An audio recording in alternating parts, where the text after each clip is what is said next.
মা, আমি এখন বিয়ে করতে চাই না। কমপক্ষে এইচএসসি পরীক্ষা দিয়ে বিয়ে করি মা। আমি জানি তুই আরো পড়তে চাস, কিন্তু মা, তোর বাবার শরীরের অবস্থা দিন দিন খারাপ হয়ে যাচ্ছে। আজ আছে তো কাল নেই, আর তেমন ভালো কোনো সম্বন্ধ আসছে না। তাই আর না করিস না মা। ঠিক আছে, আমি বিয়ে করব, কিন্তু মা, আমার আলেম ছেলেকে বিয়ে করার খুব ইচ্ছে ছিল। একটা আলেম ছেলের সাথে বিয়ে দিলে হয় না? খোঁজ তো আর কম করা হলো না। যেই শোনে তুই কালো, সে বিয়েতে না করে দেয়। বল তিশা, আমি কি করব? তুই না করিস না এই বিয়েতে। কাঁদতে কাঁদতে বলল, ঠিক আছে মা, কিন্তু এই ছেলে এত বড় লোক, সে কি আমার মতো কালো মেয়েকে বিয়ে করবে? ছেলে তার বাবা মায়ের পছন্দে বিয়ে করবে, আর ছেলের বাবা মায়ের তোকে পছন্দ হয়েছে। মা, আর একবার একটু চেষ্টা করা যাবে না? মা, আমার খুব ইচ্ছে ছিল একজন আলেমকে বিয়ে করার। তোর বাবা আর কোনো ছেলে দেখতে চাইছে না, এই ছেলেকেই পছন্দ করেছে। আচ্ছা, তুই একটু সময় নিয়ে ভেবে দেখ, জোর করে চাপিয়ে দেব না। এত সময় যে মেয়ের বিয়ের কথা চলতেছিল তার নাম তিশা। এবার ইন্টার সেকেন্ড ইয়ারে পড়ছে। কলেজে পড়লেও দিনদার মেয়ে। কলেজে কখনো বেপর্দা হয়ে যায়নি। নিয়মিত 5 ওয়াক্ত সালাত আদায় করে। ওর বাবা হার্টের রোগী। এর আগে একবার ব্রেন স্ট্রোক করেছিল। তিশার বড় 2 বোন আছে, তাদের বিয়ে হয়ে গেছে। তিশার অনেক ভালো জায়গা থেকে বিয়ে আসে, কিন্তু ও কালো, এজন্য কেউ বিয়ে করতে চায় না। কালো হলেও তিশার চেহারা অনেক মায়াবী। বড় পাপড়ি বিশিষ্ট টানা টানা চোখ, ঘন কালো লম্বা চুল তার চেহারাকে আরো আকর্ষণীয় করেছে। কিন্তু বেশিরভাগ মানুষের চাহিদা ফর্সা মেয়েদের প্রতি, তাই তিশাকে প্রথম দেখা থেকে পছন্দ করে না। অথচ রাসূল সাল্লাল্লাহু আলাইহি সাল্লাম বিয়ের ক্ষেত্রে দিনদারিতাকে প্রাধান্য দিতে বলেছেন। এজন্য তিশা একজন দিনদার আলেমের জীবনসঙ্গী হতে চায়। মুরাদ, জি আব্বু, তোমার আর তিশার বিয়ের কথা চলছে, এটা কি জানো? আব্বু, জানি, কিন্তু আমার ইচ্ছে কওমি মাদ্রাসার মেয়েকে বিয়ে করার। আর একটি উজ্জ্বল বর্ণ হলেই হবে। কিন্তু তিশা কলেজে পড়ে, আর তোমরাই বললে যে তিশা দেখতে কালো। আমার এই বিয়েতে মত নেই। তিশা কলেজে পড়লেও অনেক দিনদার পরহেজগার মেয়ে, আর কালো হওয়া তো কোনো দোষের নয়। তাও আব্বু, আমার তো কোনো কিছুর অভাব নেই। আমি একটা নেককার পরহেজগার মেয়ে চাই, কিন্তু তিশা তো কালো, এইটা আমি মেনে নিতে পারছি না। মুরাদ, তুমি কোরআন হাদিস পড়ো, কিন্তু এই বিষয়ে এমন করছো কেন? তুমি জানো না হাদিসে বিয়ের জন্য মেয়ে নির্বাচনের জন্য দিনদারিতাকে বেশি গুরুত্ব দেওয়া হয়েছে, আর রূপ ক্ষণস্থায়ী, তাই এটাকে প্রাধান্য দেওয়া হয়নি। আমি চাই তুমি এই মেয়েকে বিয়ে করো। ঠিক আছে, তোমাদের কথাই মেনে নিলাম। একটু কালো হলে সমস্যা নেই। এত সময় মুরাদ আর ওর আব্বু কথা বলছিল। মুরাদের বাবার বিরাট বড় বিজনেস, মাসে লাখ লাখ টাকা ইনকাম করে। কোনো কিছুর অভাব নেই মুরাদের। বিরাট বড় আলিশান বাড়ি, আর মুরাদের চেহারা দেখলে যে কেউ তার প্রতি আকৃষ্ট হয়ে যায়। এতদিন বিজনেসের ওপর পড়াশোনা করছিল, কিছুদিন আগে শেষ হয়েছে। মুরাদ কলেজে পড়াশোনা করলেও নামাজ রোজা আলেমদের সাথে উঠা বসা করে, তাই হয়তো ওর কওমি মাদ্রাসার মেয়েকে বিয়ে করার ইচ্ছে ছিল। আর মুরাদ দেখতেও সুদর্শন পুরুষ, এজন্য একটা ফর্সা মেয়ে বিয়ে করতে চেয়েছে। কিন্তু বাবা মায়ের পছন্দে বিয়ে করার ইচ্ছে থাকায় তিশার সাথে বিয়ের মত দিল। ফজরের আজান হচ্ছে। সাইমা ঘুম থেকে উঠে পড়ল, অজু করে সালাত আদায় করলো, তারপর কোরআন তেলাওয়াত করতে বসলো। পড়তে শুরু করলো সূরা নিসা। প্রথম আয়াতে পড়ল, হে মানব সমাজ, তোমরা তোমাদের পালনকর্তাকে ভয় করো, যিনি তোমাদেরকে এক ব্যক্তি থেকে সৃষ্টি করেছেন এবং যিনি তার থেকে তার সঙ্গিনীকে সৃষ্টি করেছেন, আর বিস্তার করেছেন তাদের দুজন থেকে অগণিত পুরুষ ও নারী। আর আল্লাহকে ভয় করো, যার নামে তোমরা একে অপরের নিকট যাঞ্চা করে থাকো এবং আত্মীয় জ্ঞাতিদের ব্যাপারে সতর্কতা অবলম্বন করো। নিশ্চয়ই আল্লাহ তোমাদের ব্যাপারে সচেতন রয়েছেন। সাইমা রাফির সাথে বিয়েতে সম্মতি দিয়েছে। 2 দিন পরে ইসলামিক আইন অনুযায়ী ঘরোয়াভাবে বিয়ে হবে। ওর 2টা বোন চলে এসেছে। সাইমা শুধু ওর বেস্ট ফ্রেন্ড রাইসাকে বিয়ে করার কথা জানিয়েছে। হঠাৎ করে বিয়ে ঠিক হওয়ায় কাউকে জানাতে পারেনি। আজকে বিয়ের দিন। সকাল থেকে বাড়িতে দাওয়াত করা মেহমান আসতে শুরু করেছে। মধ্যবিত্ত পরিবার হয় খুব বেশি আয়োজন করতে পারেনি। রাফিদের বাড়িতে বিয়ের ধুমধাম আয়োজন চলছে, তবে সেটা ইসলামিক নিয়মের মধ্যেই আছে। বিয়েতে অপচয় আর ইসলাম পরিপন্থী কোনো কাজ না হয়, এদিকে মুরাদের বাবা লক্ষ্য রেখেছেন। সাইমার খালাতো বোনেরা খুব একটা ধার্মিক না। বিয়েতে এমন আনুষ্ঠানিকতা তাদের পছন্দ হয়নি। ওরা চেয়েছিল আতশবাজি পটকা ফোটাতে, কিন্তু এগুলো করা বেদাত, তাই ওদের কেউ করতে দেয়নি। সাইমাকে ওর বড় 2 বোন গোসল করাতে নিয়ে গেল। সেখানেও তিশার খালাতো বোন মারুফার আপত্তি। আপু, তিশাকে গায়ে হলুদ দিলে না? মারুফা বলল, কেন? এসবের কি দরকার আছে? এইগুলো না করলে কি আর বিয়ের মজা আসে? এখনকার প্রতিটা বিয়েতে এসব অনুষ্ঠান করা হয়, আর আপনারা তো আরো অন্য কিছু করতে দিলেন না। কি কি করতে চাও তোমরা? এই যে গায়ে হলুদের অনুষ্ঠান, সারা বাড়ি লাইটিং, মিউজিক, জামাই যখন আসবে তখন গেটে টাকা ধরবো, তার হাত ধুয়ে দিব, আরো কত কিছু করা যায়। কিন্তু আপনারা এইগুলো করতে আগেই নিষেধ করে দিলেন। শোনো মারুফা, ইসলামে এগুলো করার কথা বলা হয়নি। এগুলো বিয়ের জন্য বিদআত, আর এসব খরচ করে কোনো লাভ নেই। বিয়ে স্বল্প খরচে করার কথা এসেছে, আর এই কাজগুলোতে গুনাহ ছাড়া কোনো সওয়াব হবে না। আপনাদের সাথে কথা বলতে পারবো না, যা ভালো হয় করেন। সাইমাকে সুন্দর করে সাজিয়ে দিয়েছে তিশার বোন। এর মধ্যেই সাইমার বেস্ট ফ্রেন্ড রাইসা চলে এসেছে, হাতে অনেকগুলো বই আর একটা নীল ডায়েরি। সাইমা বলল, কিরে এত দেরি করলি কেন? রাইসা বলল, ইস একটু দেরি হয়ে গেল, প্লিজ কিছু মনে করিস না। সাইমা বলল, এতগুলো বই? তোর জন্য নিয়ে আসলাম। এই বইগুলো অনেক ভালো, দাম্পত্য জীবন সুখী করার জন্য ইসলামিকভাবে অনেক সুন্দর সুন্দর টিপস দেওয়া আছে। বাহ, খুব খুশি হলাম রাইসা। আমি তো জানি আমার ফ্রেন্ড বই পড়তে খুব ভালোবাসে। আর শোন, এই যে এই নীল ডায়েরি শুধু তোর জন্য। ডায়েরি লিখতে ভালোবাসিস তাই অনেক খুঁজে কিনলাম। সাইমা বলল, মাশাআল্লাহ, এর আগের গোলাপি ডায়েরির থেকেও এটা বেশি সুন্দর। এই ডায়েরিতে আজ থেকে লেখা শুরু করবি। বিয়ের পর লেখার জন্য এটা দিলাম। অন্যগুলোতে লিখলেও এই ডায়েরিতে শুধু বিয়ের পরের দাম্পত্য জীবনের কথাগুলো লিখবি, এটা আমার আবদার। ঠিক আছে। কিছু সময় পরেই বরযাত্রী চলে আসলো। স্বল্প সময়ের মধ্যে বিয়ের কাজ শেষ হয়েছে। এবার পিতার বাড়ি থেকে বিদায় নেওয়ার পালা। সাইমাকে কালো বোরকা আর হিজাব পরিয়ে দেওয়া হয়েছে। রাইসা ওর হাত ধরে রুম থেকে বের করে নিয়ে গেল। বাইরে যেয়ে সাইমা রাফিকে চিনতে পারেনি। এর আগে রাফিকে কোনো দিন দেখেনি। সাইমা রাফিকে চিনিয়ে দিল। তিশা তো মুরাদকে দেখে আকাশ থেকে বলল, মাশাআল্লাহ, এত সুন্দর ছেলে, তাও আবার জুব্বা পরেছে, সাথে পাগড়িও আছে। আলহামদুলিল্লাহ, আমি তো এমনই একজন চেয়েছিলাম। আল্লাহর কাছে হাজারো শুকরিয়া। কলেজে পড়া ছেলে হলেও সুন্নতি লেবাস। রাফিকে প্রথম দেখেই সাইমা ভালো লেগে গিয়েছে, কিন্তু তার মনে অনেক প্রশ্ন। রাফি কি তার মতো কালো মেয়েকে মেনে নেবে? বিদায়ের পর্ব শেষে সাইমাকে নিয়ে চলে আসা হলো। রাফিদের নিজেদের একটা প্রাইভেট কার আছে, সেই কারেই বিয়ে হলো। অনেক সুন্দর করে সাজানো ছিল, যেমনটা সাইমা চাইতো। গোলাপ আর গাঁদা ফুল দিয়ে কার সাজানো। না চাইতে এত কিছু পেয়ে সাইমা আল্লাহর কাছে বারবার শুকরিয়া জ্ঞাপন করছে। কিন্তু রাফির হয়তো সাইমার প্রতি কোনো আগ্রহ নেই। এ পর্যন্ত একটা বারও সাইমার দিকে তাকিয়েও দেখেনি। এসব ভাবতে ভাবতে সাইমা একসময় বিরাট একটা বাড়ির সামনে চলে আসলো। দেখতে যেন রাজপ্রাসাদ। অবাক দৃষ্টিতে তাকিয়ে আছে। এত বড় বাড়িতে তার বিয়ে হয়েছে, সে ভাবতেও পারছে না। তিশার নাম অধরা রাখা হয়েছে। মাগরিবের নামাজের পর বাসর ঘরে অধরাকে নিয়ে মুরাদের চাচাতো বোনরা আর ভাবিরা বসে আছে। অনেক সুন্দর করে বাসর ঘর সাজানো হয়েছে। গোলাপ আর গাঁদা ফুল সবকিছু ঢেকে গেছে। এমনিতেও মুরাদের রুম বিলাসবহুল। বিছানার পাশে একটা টেবিলে রাখা আছে, সেখানেও ফুলের তোড়া রাখা। রুমের একটা দেওয়ালে অনেক সুন্দর বইয়ের তাক আছে। ইসলামিক বই, গল্পের বই, উপন্যাস আর হরেক রকমের বইয়ের সমাহার সেখানে। দেখতে বেশ ভালোই লাগছে। দীর্ঘ সময় ধরে অধরা এসব দেখতেছিল।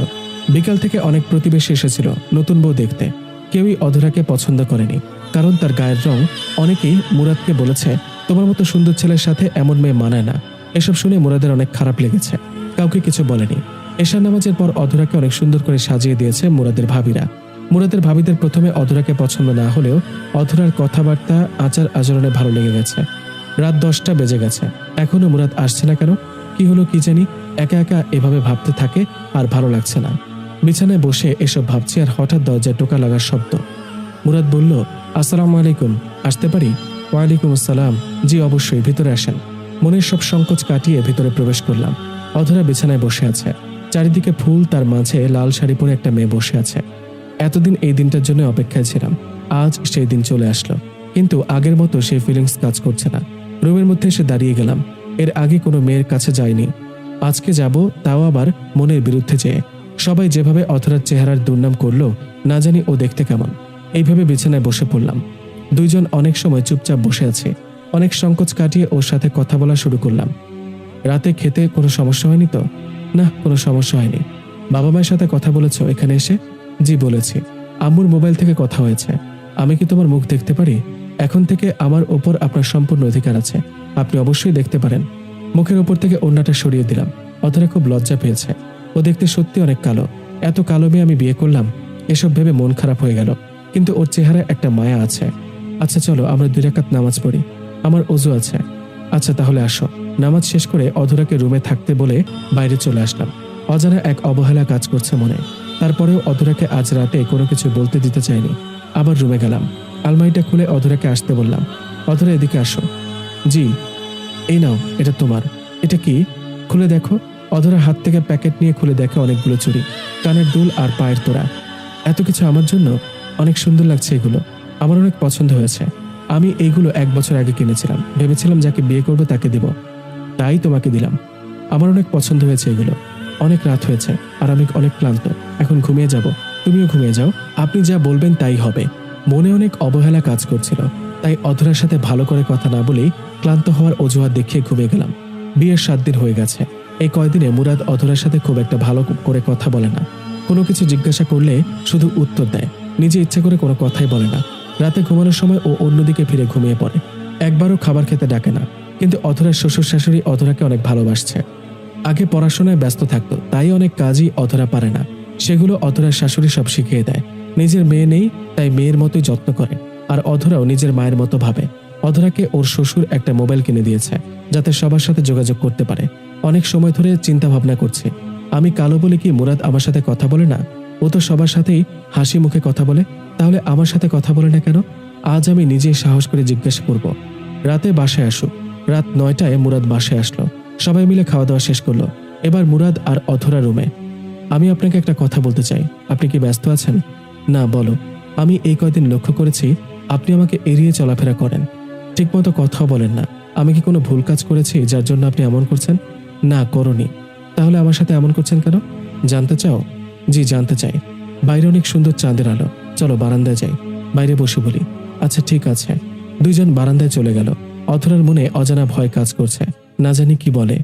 পূর্ণিমা রাত, আকাশে মিটমিট তারা জ্বলছে। পাশের বাগান থেকে বিভিন্ন ধরনের শব্দ ভেসে আসছে, হালকা হালকা বাতাস হচ্ছে। বিয়ের পরে জীবনসঙ্গীর সাথে সময় কাটানোর স্বপ্ন কে না দেখে? সাইমাও দেখেছিল, আজ সেটা হলো। তবুও মনের মধ্যে অজানা কোনো ভয় কাজ করছে। রাফি কিসের জন্য এমন করে, কি জানি কি বলে সে। দুজনই চুপচাপ। অবশেষে রাফির নীরবতা ভেঙে কথা বলল, তুমি কলেজে ক্লাস করা শুরু করবে কবে থেকে? আপনি এখনো ক্লাস করার অনুমতি দেননি। অনুমতি দিলে কিছুদিন পর থেকে শুরু করব। কিছুদিন পর থেকে ক্লাস করা শুরু করো। বিয়ের সময় আব্বু যদি পড়ানোর কথা না বলে দিত, তাহলে কি আমাকে পড়াতেন? আচ্ছা, যাই হোক, এখন আপনি বলেন কেন আমার সাথে এমন করছেন? এসব শুনলে তুমি হয়তো বা মন খারাপ করবে, তবুও যখন জানতে চাইছো তখন বলবো। কিন্তু আমার শর্ত আছে। কি শর্ত? তুমি আমার আব্বু আর মাকে এই কথা বলতে পারবে না। আচ্ছা ঠিক আছে। তুমি তো জানো আমি জেনারেল লাইনে পড়াশোনা করেছি, কিন্তু আমার মন মানসিকতা হঠাৎ পরিবর্তন হয়ে যায়। আমি আলেমদের সাথে উঠা বসা শুরু করি। রাসূল সাল্লাল্লাহু আলাইহি ওয়াসাল্লাম সুন্নত হিসেবে মুখে দাঁড়িয়ে রেখেছি, আবার সুন্নতি পোশাকও পরি, কিন্তু মাদ্রাসায় পড়িনি, তাই অনেক কিছু জানি না। ও, আমার খুব ইচ্ছা ছিল কওমি মাদ্রাসার কোনো আলেমাকে বিয়ে করার, আর একটু উজ্জ্বল বর্ণের। আমার তো কোনো কিছুর অভাব নেই, শুধু একজন মনের মানুষের অভাব ছিল। বাড়িতে বিয়ের কথা বললে তোমার কথা আব্বু বলেছিল, কিন্তু তোমার সাথে বিয়েতে আমার কোনো মত ছিল না। কি হলো, কি ভাবছ?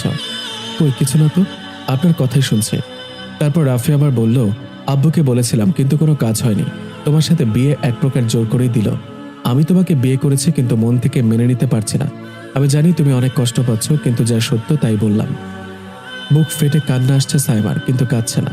রাফি আবারও বলল, তোমার এখনো পড়াশোনা শেষ হয়নি, আপাতত এইচএসসি পরীক্ষা দাও, কয়েক মাস পর পরীক্ষা আছে, মন দিয়ে পড়ো।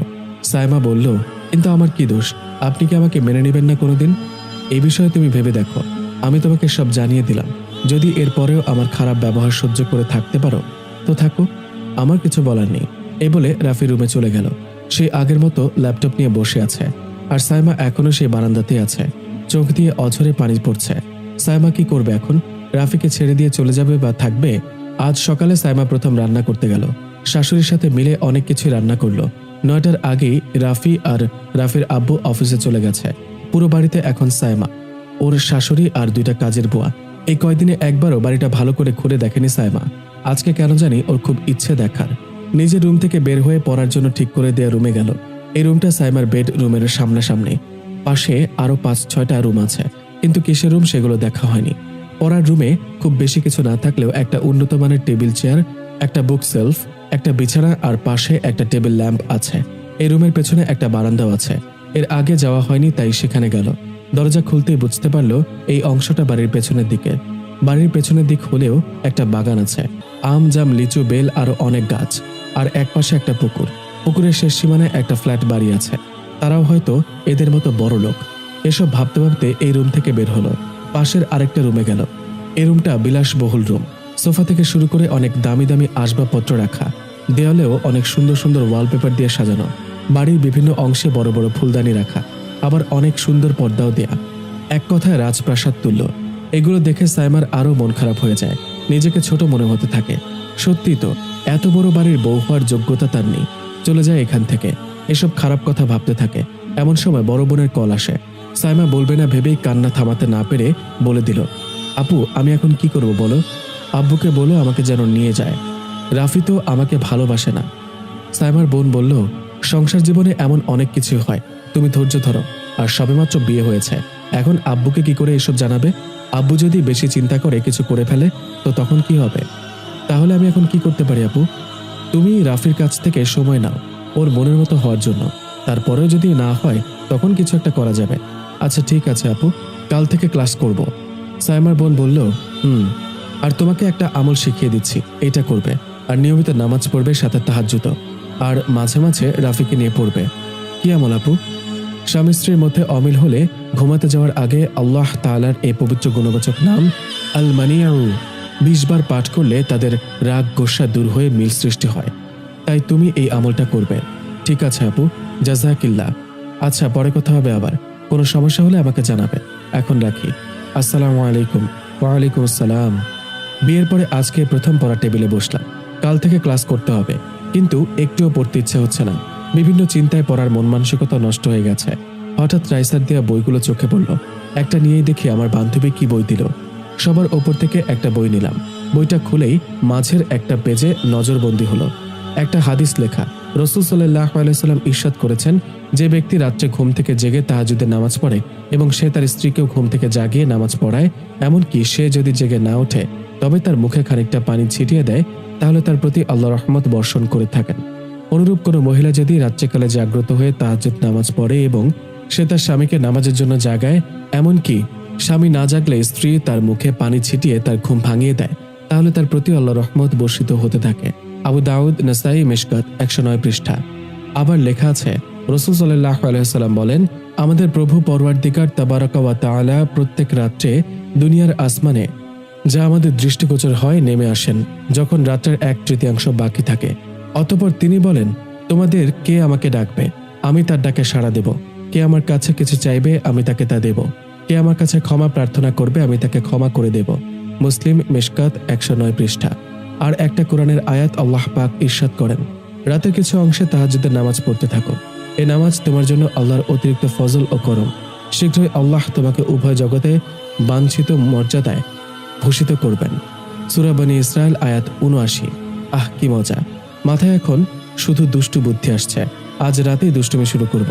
রাফি কথা না বললে কি হবে, আমি জোর করে কথা বলবো। সবাই একসাথে খাওয়া দাওয়া করছে। রাফির দিকে 3 বার তাকালাম, কিন্তু আমার দিকে তাকাচ্ছে না একবারও। না তাকালেও সমস্যা নেই, আজ রাত থেকে আমার মিশন শুরু। এখন থেকে আমি জোর করে কথা বলবো। খাওয়া দাওয়া শেষ করে রুমে চলে গেল রাফি, আর আমি পড়ার রুমে গেলাম। হঠাৎ করে রাফি ডাকলো, দ্রুত গেলাম। কি হয়েছে? বিছানা ঠিক করে দিতে পারো না? ধমকে সুরে বলল কথাটি।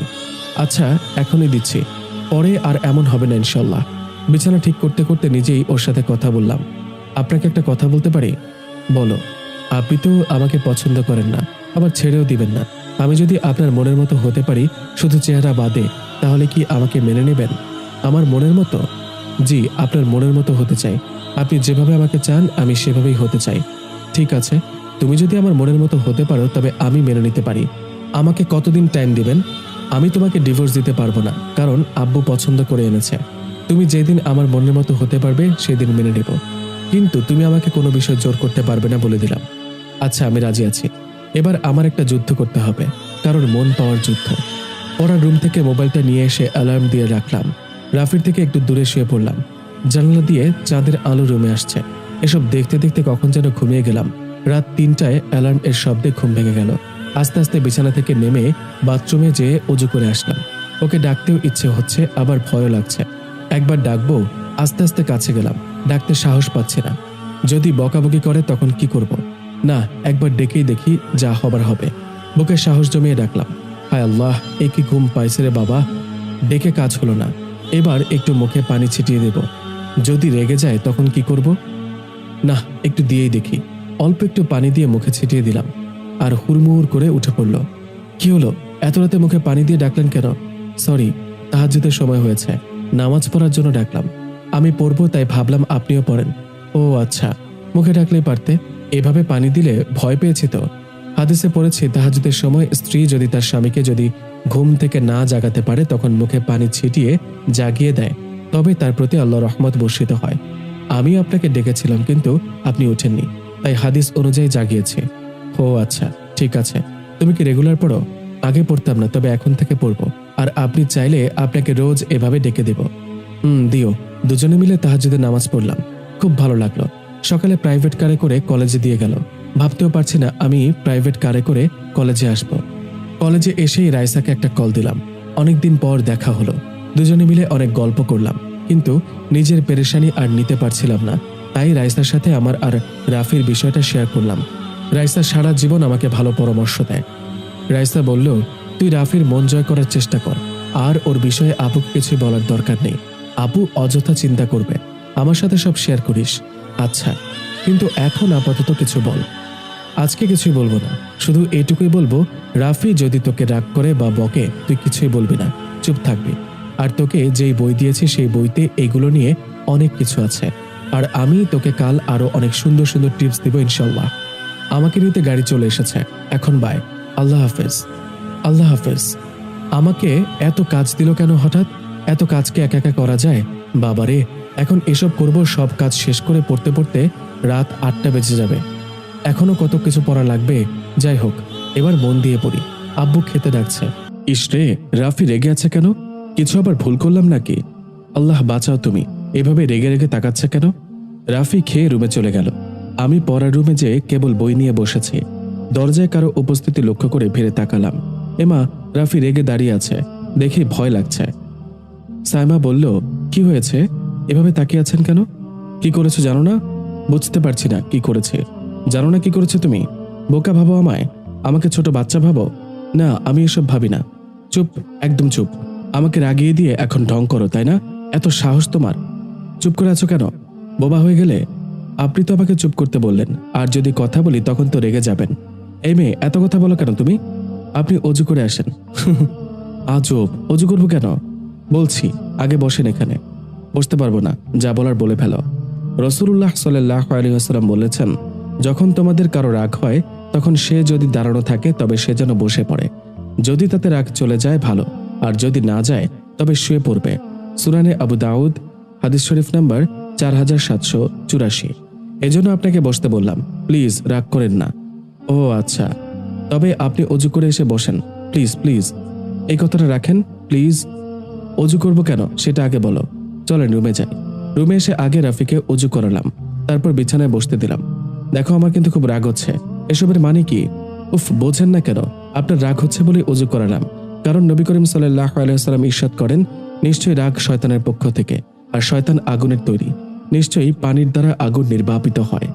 সুতরাং তোমাদের কেউ যখন রাগান্বিত হয় সে যেন অজু করে। সুনানে আবু দাউদ, হাদিস নাম্বার 4786। আর রাগ করেন না প্লিজ, রাগ একটু কমান। কারণ কোরআন ও হাদিসে রাগ দমনের একাধিক উপকারিতা বর্ণনা এসেছে। রাগ দমনকারীর জন্য জান্নাতের ঘোষণা দিয়ে রাসূল সাল্লাল্লাহু আলাইহি ওয়াসাল্লাম বলেন, তুমি রাগ করবে না, তাহলে তোমার জন্য জান্নাত। সুনানে তিবরানি, হাদিস নাম্বার 21। এই, তুমি চুপ করবে? জি, অবশ্যই চুপ করব। চুপ না করলে আমাদের মাঝে অশান্তি সৃষ্টি হবে। আর আপনিও চুপ থাকেন। কারণ আব্দুল্লাহ ইবনে আব্বাস রাদিয়াল্লাহু তাআলা আনহু থেকে বর্ণিত, রাসূলুল্লাহ সাল্লাল্লাহু আলাইহি ওয়াসাল্লাম বলেন, তোমরা শিক্ষা দাও এবং সহজ করো, কঠিন করো না। যখন তুমি রাগান্বিত হও তখন চুপ থাকো। যখন তুমি রাগান্বিত হও তখন চুপ থাকো। যখন তুমি রাগান্বিত হও তখন চুপ থাকো। মুসনাদে আহমদ, হাদিস নাম্বার 4786। আমি জানি আপনি মুখে রাগ রাগ করলেও এখন রাগ কমে গেছে। আমি পড়তে বসছি, প্রয়োজন হলে একটু ডেকে নিয়েন। তোমাকে না চুপ করতে বললাম? জি, এই বলে রুম থেকে চলে আসলাম। মোবাইলের অ্যালার্ম বেজে উঠল। রাত 3টা বেজে গেছে। আজকে ভয় না লাগলেও কেমন যেন লাগছে। এভাবে কোনো কারণ ছাড়াই রেগে গেল কাল। ডাকলে বকে কিনা? আস্তে আস্তে ডাকলাম। লাট সাহেব যে কি ঘুম পারে বুঝি না। পুরো পৃথিবী উল্টে গেলেও বুঝতে পারবে না এমন ভাবে ঘুমায়। যাই হোক, অল্প পানি নিয়ে মুখে ছিটিয়ে দিলাম। কাজ হয়েছে, উঠে পড়েছে। যাক, আল্লাহ বাঁচালো। এখন আর রেগে নেই। দুজনে মিলে আবার নামাজ পড়ে নিলাম। আজকে আর কলেজে যাওয়া হলো না। রাইসাকে কল দিয়ে বলে দিলাম রাইসাও আজ আসবে না। রাফি সকালে অফিসে যাবে, তাই মায়ের সাথে রান্না করতে গেলাম। যদিও রান্নার কাজে সাহায্য করার জন্য বুয়া আছে, তবুও না গেলে কেমন যেন হয়। রাফি ফজরের নামাজের পর আমাকে রান্না করতে বলেছিল, তাই আরো আশা। ওর প্রিয় খাবার রান্না করতে বলেছে। বিরিয়ানি রান্না করলাম, কিন্তু খুব একটা ভালো হয়নি। এগুলো কি রান্না করেছো? এবারের মতো এমনি খান, একটু খারাপ হয়েছে জানি। রাফির মা বলল, প্রথম প্রথম এমন একটু হবে, পরে আস্তে আস্তে ঠিক হয়ে যাবে। রাফি বলল, তাহলে এখন আমি কি খাবো? রাফির আব্বু বলল, আরো অন্য খাবার আছে তো, সেগুলো খাও। কিন্তু এটা ভালো হয়নি, এসব মুখে দেওয়া যায় না। রাফির আব্বু বলল, রাসূলুল্লাহ সাল্লাল্লাহু আলাইহি ওয়াসাল্লামের কোনো খাবার পছন্দ হলে খেতেন অথবা রেখে দিতেন। কখনো কোনো খাবারের দোষ বর্ণনা করেনি। রাফি মুখ ভার করে খেয়ে উঠে চলে গেল। রুমে যেয়ে সব রেডি হতে সাহায্য করলাম, উল্টো বকা দিল। খুব কষ্ট পেয়েছি, চুপচাপ চলে আসলাম। দুপুরে রাফি বাসায় আসছে, কিন্তু অভিমান করে আমি কথা বলিনি। ও একবারও আমার সাথে কথা বলল না। জানি ও কোনো কথা বলবে না, তাই সব অভিমান ভুলে আবার নিজেই কথা বললাম। ব্যস্ত আছেন? না। কি রান্না করব? বিরিয়ানি আবার করি, এবার ভালো হবে ইনশাল্লাহ। তখন দেখলাম অভিমান করে চুপ করে আছো, এখন আবার নিজেই কথা বলছো। বিষয় কি? যা ভাবলাম সেটা তো হলো না, তাই নিজেই কথা বলছি। কি ভাবলে? হাদিসে পড়েছিলাম হযরত আয়েশা রাদিয়াল্লাহু তাআলা আনহা অভিমান করে চুপ করে থাকতো, কোনো কথা বলতো না। আর রাসূলুল্লাহ সাল্লাল্লাহু আলাইহি ওয়াসাল্লাম এসে আয়েশা রাদিয়াল্লাহু তাআলা আনহা এর রাগ ভাঙাতো। তাই আমিও অভিমান করে আয়েশা রাদিয়াল্লাহু তাআলা আনহা এর মতো চুপ করেছিলাম। কিন্তু কেউ কি আছে যে আমার অভিমান ভাঙাবে? তাই নিজেই কথা বললাম। কথাটা হয়তো রাফির মনে বেঁধেছে। তুমি সবসময় এমন কথা বলো কেন? আপনি কওমি মাদ্রাসার মেয়ে বিয়ে করলে বুঝতে পারতেন, সেও এভাবে বলতো। আচ্ছা আমি যাই, এ বলে চলে আসলাম। এবার একটু ভালো করে রান্না করতে হবে। রান্না শেষ করতে মাগরিব হয়ে গেল। নামাজ পড়েই বই নিয়ে পড়তে বসলাম। দীর্ঘ সময় পড়ার পর রাইসার দেয়া বইয়ের দিকে দৃষ্টি চলে গেল। রাফির মন পাওয়ার কোনো উপায় খুঁজে পাওয়া যাবে কিনা এই ভাবতে ভাবতে বই খুলে সামনে নিলাম। আজকেও কিছু হাদিসে দৃষ্টি আটকে গেল, আবার মনটাও ভালো হয়ে গেল। হযরত আব্দুল্লাহ ইবনে মাসউদ রাদিয়াল্লাহু তাআলা আনহু বর্ণনা করেন, ভালোবাসা ও সুসম্পর্ক আল্লাহর পক্ষ থেকে হয়, আর ঘৃণা বা রাগ গোসা হয় শয়তানের পক্ষ থেকে। কারণ সে আল্লাহর হালাল করা বিষয়ে শয়তান তোমাদের মাঝে ঘৃণা সৃষ্টি করতে চায়। সুতরাং তোমার স্ত্রী তোমার কাছে আসলে তাকে বলো সে যেন তোমার পেছনে 2 রাকাত নামাজ আদায় করে। মুসান্নাফে ইবনে আবি শাইবা, মুসান্নাফে আব্দুর রাজ্জাক ও তাবরানি। ও আচ্ছা, তার মানে রাফির আমার প্রতি ঘৃণা শয়তানের পক্ষ থেকে। পরের পেজে খুব সুন্দর একটা লেখা, বাসায় স্ত্রীর সাথে যে মুহূর্তগুলো কাটাবেন ঠিক এই সময়গুলো চেষ্টা করবেন প্রিয় মানুষের সাথে গল্প গুজব করে কাটাতে। মাঝে মাঝে হাস্যরস এবং দুষ্টুমি করবেন, এতে আপনাদের মাঝে ভালোবাসা বাড়বে। আল্লাহ রসুল প্রায় সময় তার স্ত্রীদের গল্প শোনাতেন। আয়েশা রাদিয়াল্লাহু তাআলা আনহুকে তিনি উম্মে জারাহ এর বিখ্যাত গল্প শুনিয়ে বলেছিলেন যে, হে আয়েশা, আমি তোমাকে আবু জারাহের মতো ভালোবাসি, যেভাবে সে উম্মে জারাহকে ভালোবাসত। ইস, রাফি যদি আমার সাথে এমন সময় কাটাতো কতই না ভালো হতো। বইটা বন্ধ করে রাফির কাছে গেলাম। নিজের ইচ্ছে খুশি মতো কথা বলবো ভাবলাম, কিন্তু মা খেতে ডাকলো। আজ মা আর আব্বু আগে খেয়ে নিয়েছে, আমি আর রাফি শুধু বাদ আছি। সাইমা, তুমি যাও খেয়ে আসো। আজ আমি খাবো না। খাবেন না কেন? খেতে ইচ্ছে হচ্ছে না। অল্প হলেও খেতে হবে। আমি আপনার জন্য অনেক কষ্ট করে হাত পুড়িয়ে রান্না করলাম, আর বলছেন খাবেন না? না খেলে কষ্ট পাবো। আমার খেতে একটু ইচ্ছে করছে না। আমি কিছু মানবো না, আপনি চলেন। এই বলে হাত ধরে একটা টান দিলাম। বেসামাল হয়ে পড়ে যেতে গেল। আমি পড়ে যেতে দেইনি, ধরে ফেলেছিলাম। এই প্রথম কোনো পুরুষের হাত ধরলাম, খুব লজ্জাও করছে। দুজনে একসাথে খেতে বসলাম। আজকে আপনার হাতে করে খাওয়া লাগবে না, আমি খাইয়ে দিই। কি? জি, আজকে একটু হাতে করে খাইয়ে দিই, কেমন? আপনারও কিছু নেকি হয়, আবার আমারও কিছু। তাই নাকি সাইমা? জি, হাদিসে পড়েছি যে স্বামী তার স্ত্রীকে 1 লোকমা ভাত খাইয়ে দিবে, আল্লাহ ওই স্বামীর সগীরা গুনাহগুলো মাফ করে দিবেন। এবং যে স্ত্রী তার স্বামীকে 1 লোকমা ভাত খাইয়ে দিবে, আল্লাহ ওই স্ত্রীর সগীরা গুনাহগুলো মাফ করে দিবেন এবং প্রতি লোকমার বিনিময়ে 1000 নেকি উভয়ের আমলনামায় দান করবেন। মুসলিম শরীফের হাদিস। বাহ, তাহলে খাওয়ায় দাও, মুচকে হাসি দিয়ে বলল রাফি। আপনি এই যে আমার দিকে তাকিয়ে হাসলেন, এতেও কিন্তু নেকি আছে। এতে আবার কিসের নেকি? শোনেন তাহলে, যে স্বামী স্ত্রী উভয়ে একে অপরের দিকে তাকিয়ে মিষ্টি হাসি দেবে, তাদের প্রতিটা হাসিতে তাদের আমলনামায় 10টা নেকি লিখা হয়। আবু দাউদ শরীফের হাদিস। আচ্ছা, এবার খাইয়ে দাও। রাফিকে খাওয়াতে বেশ ভালো লাগতেছিল। দুজনে এক প্লেটে খেতেছিলাম। পানি দাও। এই যে নেন। পানির গ্লাসটা রাখতেই আমি নিয়ে ওর মুখ লাগানো স্থান থেকে পানি খেতে শুরু করলাম। তোমার জন্য তো আলাদা গ্লাস রাখা আছে, ওইটা নিলেই পারো। আমার গ্লাসে মুখ লাগিয়ে খাচ্ছ কেন? যখন উম্মুল মুমিনিন আয়েশা রাদিয়াল্লাহু তাআলা আনহার গ্লাসে করে পানি খেতেন, আল্লাহ রসুল ঠিক প্রিয় সহধর্মিনীর ঠোঁট লাগা অংশে ঠোঁট লাগিয়ে পানি পান করতেন। যখন আয়েশা রাদিয়াল্লাহু তাআলা আনহা গোশত খেতেন, তখন আল্লাহ রসুল সাল্লাল্লাহু আলাইহি ওয়াসাল্লাম আয়েশা রাদিয়াল্লাহু তাআলা আনহা হতে গোশতটা টান দিয়ে নিয়ে যেতেন এবং ঠিক আয়েশা রাদিয়াল্লাহু তাআলা আনহা যে দিকটা ঠোঁট লাগিয়ে খেতেন, একই স্থান থেকে তিনি খাওয়া শুরু করতেন। এজন্য আমি এমন করলাম। এরপর রাফি আর কিছু বলেনি। খাওয়া শেষে রুমে চলে গেল। আমিও থালা বাসন ঠিক করে রেখে চলে আসলাম। মাথায় আবার দুষ্টু বুদ্ধি আসছে। বসেই তো আছেন, চলেন ছাদে যাই। না, যাও পড়তে বসো। আর কিছুদিন পরে পরীক্ষা আছে, সেই কথা ভুলে গেছো? ঠিক আছে, পড়তে বসছি। পড়তে পড়তে অনেক রাত হয়ে গেছে। কখন ঘুমিয়ে পড়েছি নিজেও জানি না। ফজরের আজানে ঘুম ভাঙল। আজ আর তাহাজ্জুদ পড়া হলো না। তাও যেতে রাফিকে ডেকে দিলাম। তাহাজ্জুদ না পড়লেও ফজরের সালাতের জন্য ডেকে দিলেও ফজিলত আছে। হাদিসে আছে যে স্ত্রী তার স্বামীকে সকালে ঘুম থেকে জাগিয়ে পবিত্র করে ফজরের সালাতে মসজিদে পাঠিয়ে দেয়, ওই স্ত্রীর প্রতি স্বামীর অন্তরে আল্লাহর তরফ থেকে ভালোবাসার নূর পয়দা হয়। বুখারী শরীফের হাদিস। রাতের বেলায় চারিদিক নীরব হয়ে এলে তিনি আয়েশা রাদিয়াল্লাহু তাআলা আনহা এর সাথে ঘুরতে বের হতেন। হাঁটতে হাঁটতে কথাবার্তা বলতেন। বুখারী শরীফের হাদিস। তাই আমি একটু রাতে আপনার সাথে সময় কাটাতে চাই, কিন্তু আপনি কাটান না। যাবেন কি? শুধু আজকের জন্য। যদি ভালো না লাগে আর কোনোদিন জোর করব না। চলো। এর আগে ছাদে আরেকদিন এসেছিলাম, কিছু সময় পার করে চলে গিয়েছিলাম, কিন্তু আজ অনেক সময় থাকার ইচ্ছে আছে। চারিদিকে নীরব পরিবেশ, হালকা হালকা বাতাস হচ্ছে, চাঁদের আলোয় আশেপাশের সবকিছুই অনেক সুন্দর দেখা যাচ্ছে। আকাশটা অনেক পরিষ্কার, মাঝে মাঝে কিছু মেঘ দেখা যায়। তবে অনেকগুলো ফুল গাছ লাগানো, এর আগে দেখিনি। অনেক ফুল ফুটেছে, ভালোই লাগছে দেখতে। রাফি বলল, এই গাছগুলো অনেকদিন আগে লাগানো, বেশ সুন্দর সুন্দর ফুল ফুটেছে, তাই না? জি, তা তো ফুটবেই, দেখতে হবে না কার বর লাগিয়েছে।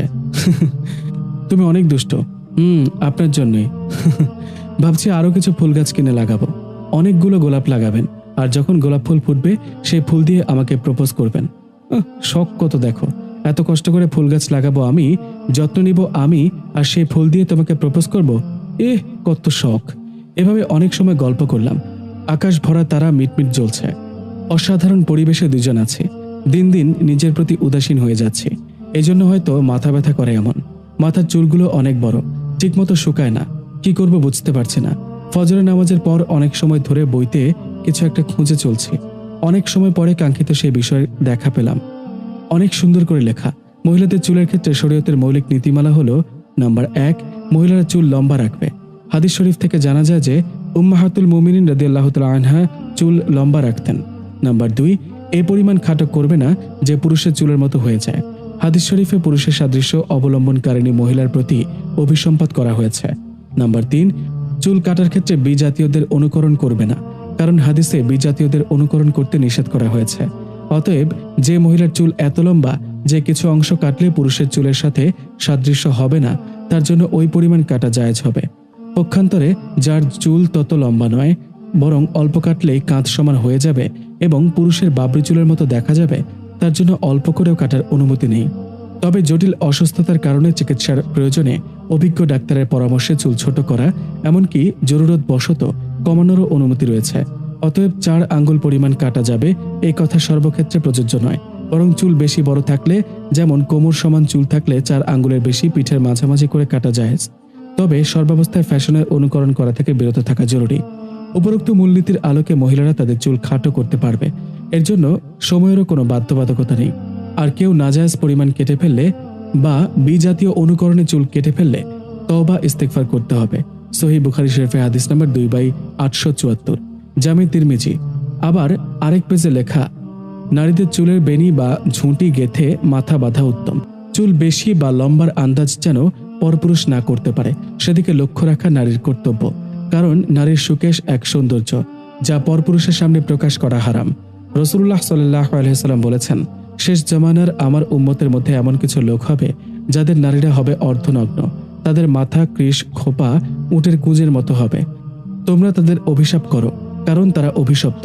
চুল বেশি দেখানোর উদ্দেশ্যে কৃত্রিম চুল বা বরচুলা ব্যবহার করা হারাম। স্বামী চাইলেও তার মাথায় লাগানো যাবে না। হযরত ইবনে ওমর রাদিয়াল্লাহু তাআলা আনহু থেকে বর্ণিত, তিনি বলেন, রাসূলুল্লাহ সাল্লাল্লাহু আলাইহি ওয়াসাল্লাম অভিসম্পাত করেছেন ওইসব নারীর ওপর যারা পরচুলা লাগিয়ে দেয় এবং যে পরচুলা লাগাতে বলে। বুখারী শরীফের হাদিস নাম্বার 5937। খেজাবের বিধান সৌন্দর্য বৃদ্ধির জন্য নারীরা কালো হেজাব ছাড়া অন্যান্য খেজাব দিয়ে চুল রাঙাতে পারে।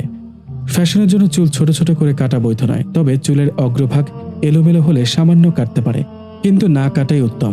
কেননা বেশি চুল নারীর সৌন্দর্য। ভ্রু প্লাক ও নকশা আঁকা স্বামী চাইলেও কপালের পশম, ছাঁচা ও ভ্রু প্লাক করা জায়েজ নেই, কেননা এর দ্বারা আল্লাহর সৃষ্টিতে পরিবর্তন করা হয়, যার অনুমতি ইসলামে নেই। এভাবে মুখে বা হাতে সুই ফুটিয়ে নকশা আঁকা বা ট্যাটু করা বৈধ নয়। হযরত আব্দুল্লাহ ইবনে মাসউদ রাদিয়াল্লাহু তাআলা আনহু বলেন, আল্লাহর অভিশাপ বর্ষিত হোক ওই নারীদের ওপর যারা দেহাঙ্গে উল্কি উৎকীর্ণ করে এবং যারা করায়। যারা ভ্রু ছেঁচে সরু প্লাক করে ও যারা সৌন্দর্য বৃদ্ধির মানুষে দাঁতের মধ্যে ফাঁক সৃষ্টি করে এবং যারা আল্লাহর সৃষ্টির মধ্যে পরিবর্তন আনে। বুখারী শরীফের হাদিস নাম্বার 4886। মনে হচ্ছে দরজায় কেউ দাঁড়িয়ে আছে। পেছনে ফিরতে সেই একই ঘটনার মুখে বললাম, রাফি দাঁড়িয়ে আছে, আমার হাতে ডায়েরি, কিন্তু এবার দরজার মুখে দাঁড়িয়ে আছে। পালানোর কোনো পথ নেই। আমার দিকে এগিয়ে আসতে একটা দৌড় দেওয়ার ব্যর্থ চেষ্টা করলাম। রাফি ধরে ফেলেছে, দেওয়ালের সাথে ঠেস দিয়ে চেপে ধরেছে। ভয় লাগছে খুব, মারবে কিনা জানি না। সোনামণি, এবার ডায়েরিটা দাও। যদি না দিই তবে আমি জিতেছি এবার, তাই আমি ডায়েরিটা পেয়ে যাব। সাইমা হেসে বলল, এভাবে জিতলেন কেন? কান্নার স্বরে বলল, যাই হোক, এবার শোধ নিলাম। কিসের শোধ? তুমি কালকে যে হাদিসে বলেছিলে সেটা আমি আজ পুরো বলি। কোনটা? আয়েশা রাদিয়াল্লাহু তাআলা আনহা বলেছেন, একবার নবীজি আমাকে বললেন, চলো দৌড় প্রতিযোগিতা করি। আমরা দৌড়ালাম। আমি তার চেয়ে এগিয়ে থেকে দৌড় শেষ করলাম। কিছুদিন পর আমার স্বাস্থ্য একটু ভালো হলে তিনি আবার একদিন প্রতিযোগিতা দিতে বললেন। এবার তিনি জয়ী হলেন। মুচকি হেসে বললেন, এটা সেটার বদলা, শোধবোধ। আবু দাউদ শরীফের হাদিস। এবার বুঝেছ কিসের শোধ নিলাম? কত সময় এভাবে চেপে রাখবেন? লাগছে তো। আচ্ছা, ডায়েরি দাও। অবশেষে ডায়েরি দিয়ে দিলাম। রাফি খুশি হয়ে রুমে চলে গেল। আমারও ভালো লাগছে দুষ্টুমি করতে পেরে। আসলে এইটা সেই নীল ডায়েরি যেটা রাফি কাল দেখেছিল। এটা অন্য একটা ডায়েরি। রাইসার পরামর্শ নিয়ে এই ডায়েরিতে লিখেছিলাম। আজকে বোঝা যাবে আদৌ রাফি আমাকে ভালোবাসে কিনা। খুব টেনশন হচ্ছে। রান্নাঘরের দিকে গেলাম। কলেজে যেতে হবে, দ্রুত সবকিছু গুছিয়ে নিতে হবে। অফিস আসার সময় সাইমার লেখা ডায়েরিটা নিয়ে আসলাম। পাগলি মেয়েটা কি কি লেখে একটু পড়ে দেখার জন্য। আমাকে নিয়ে কিছু লিখে নাকি অন্য কোনো মানুষের জীবনে ছিল আজ জানা যাবে। অফিসে অনেক সময় এসেছি, প্রায় সব কাজ শেষ। আর কিছু কাজ আছে যা পরে করলেও হবে। ব্যাগ থেকে সাইমার লেখা ডায়েরিটা বের করলাম। মনের মধ্যে অনেক কৌতূহল কাজ করছে।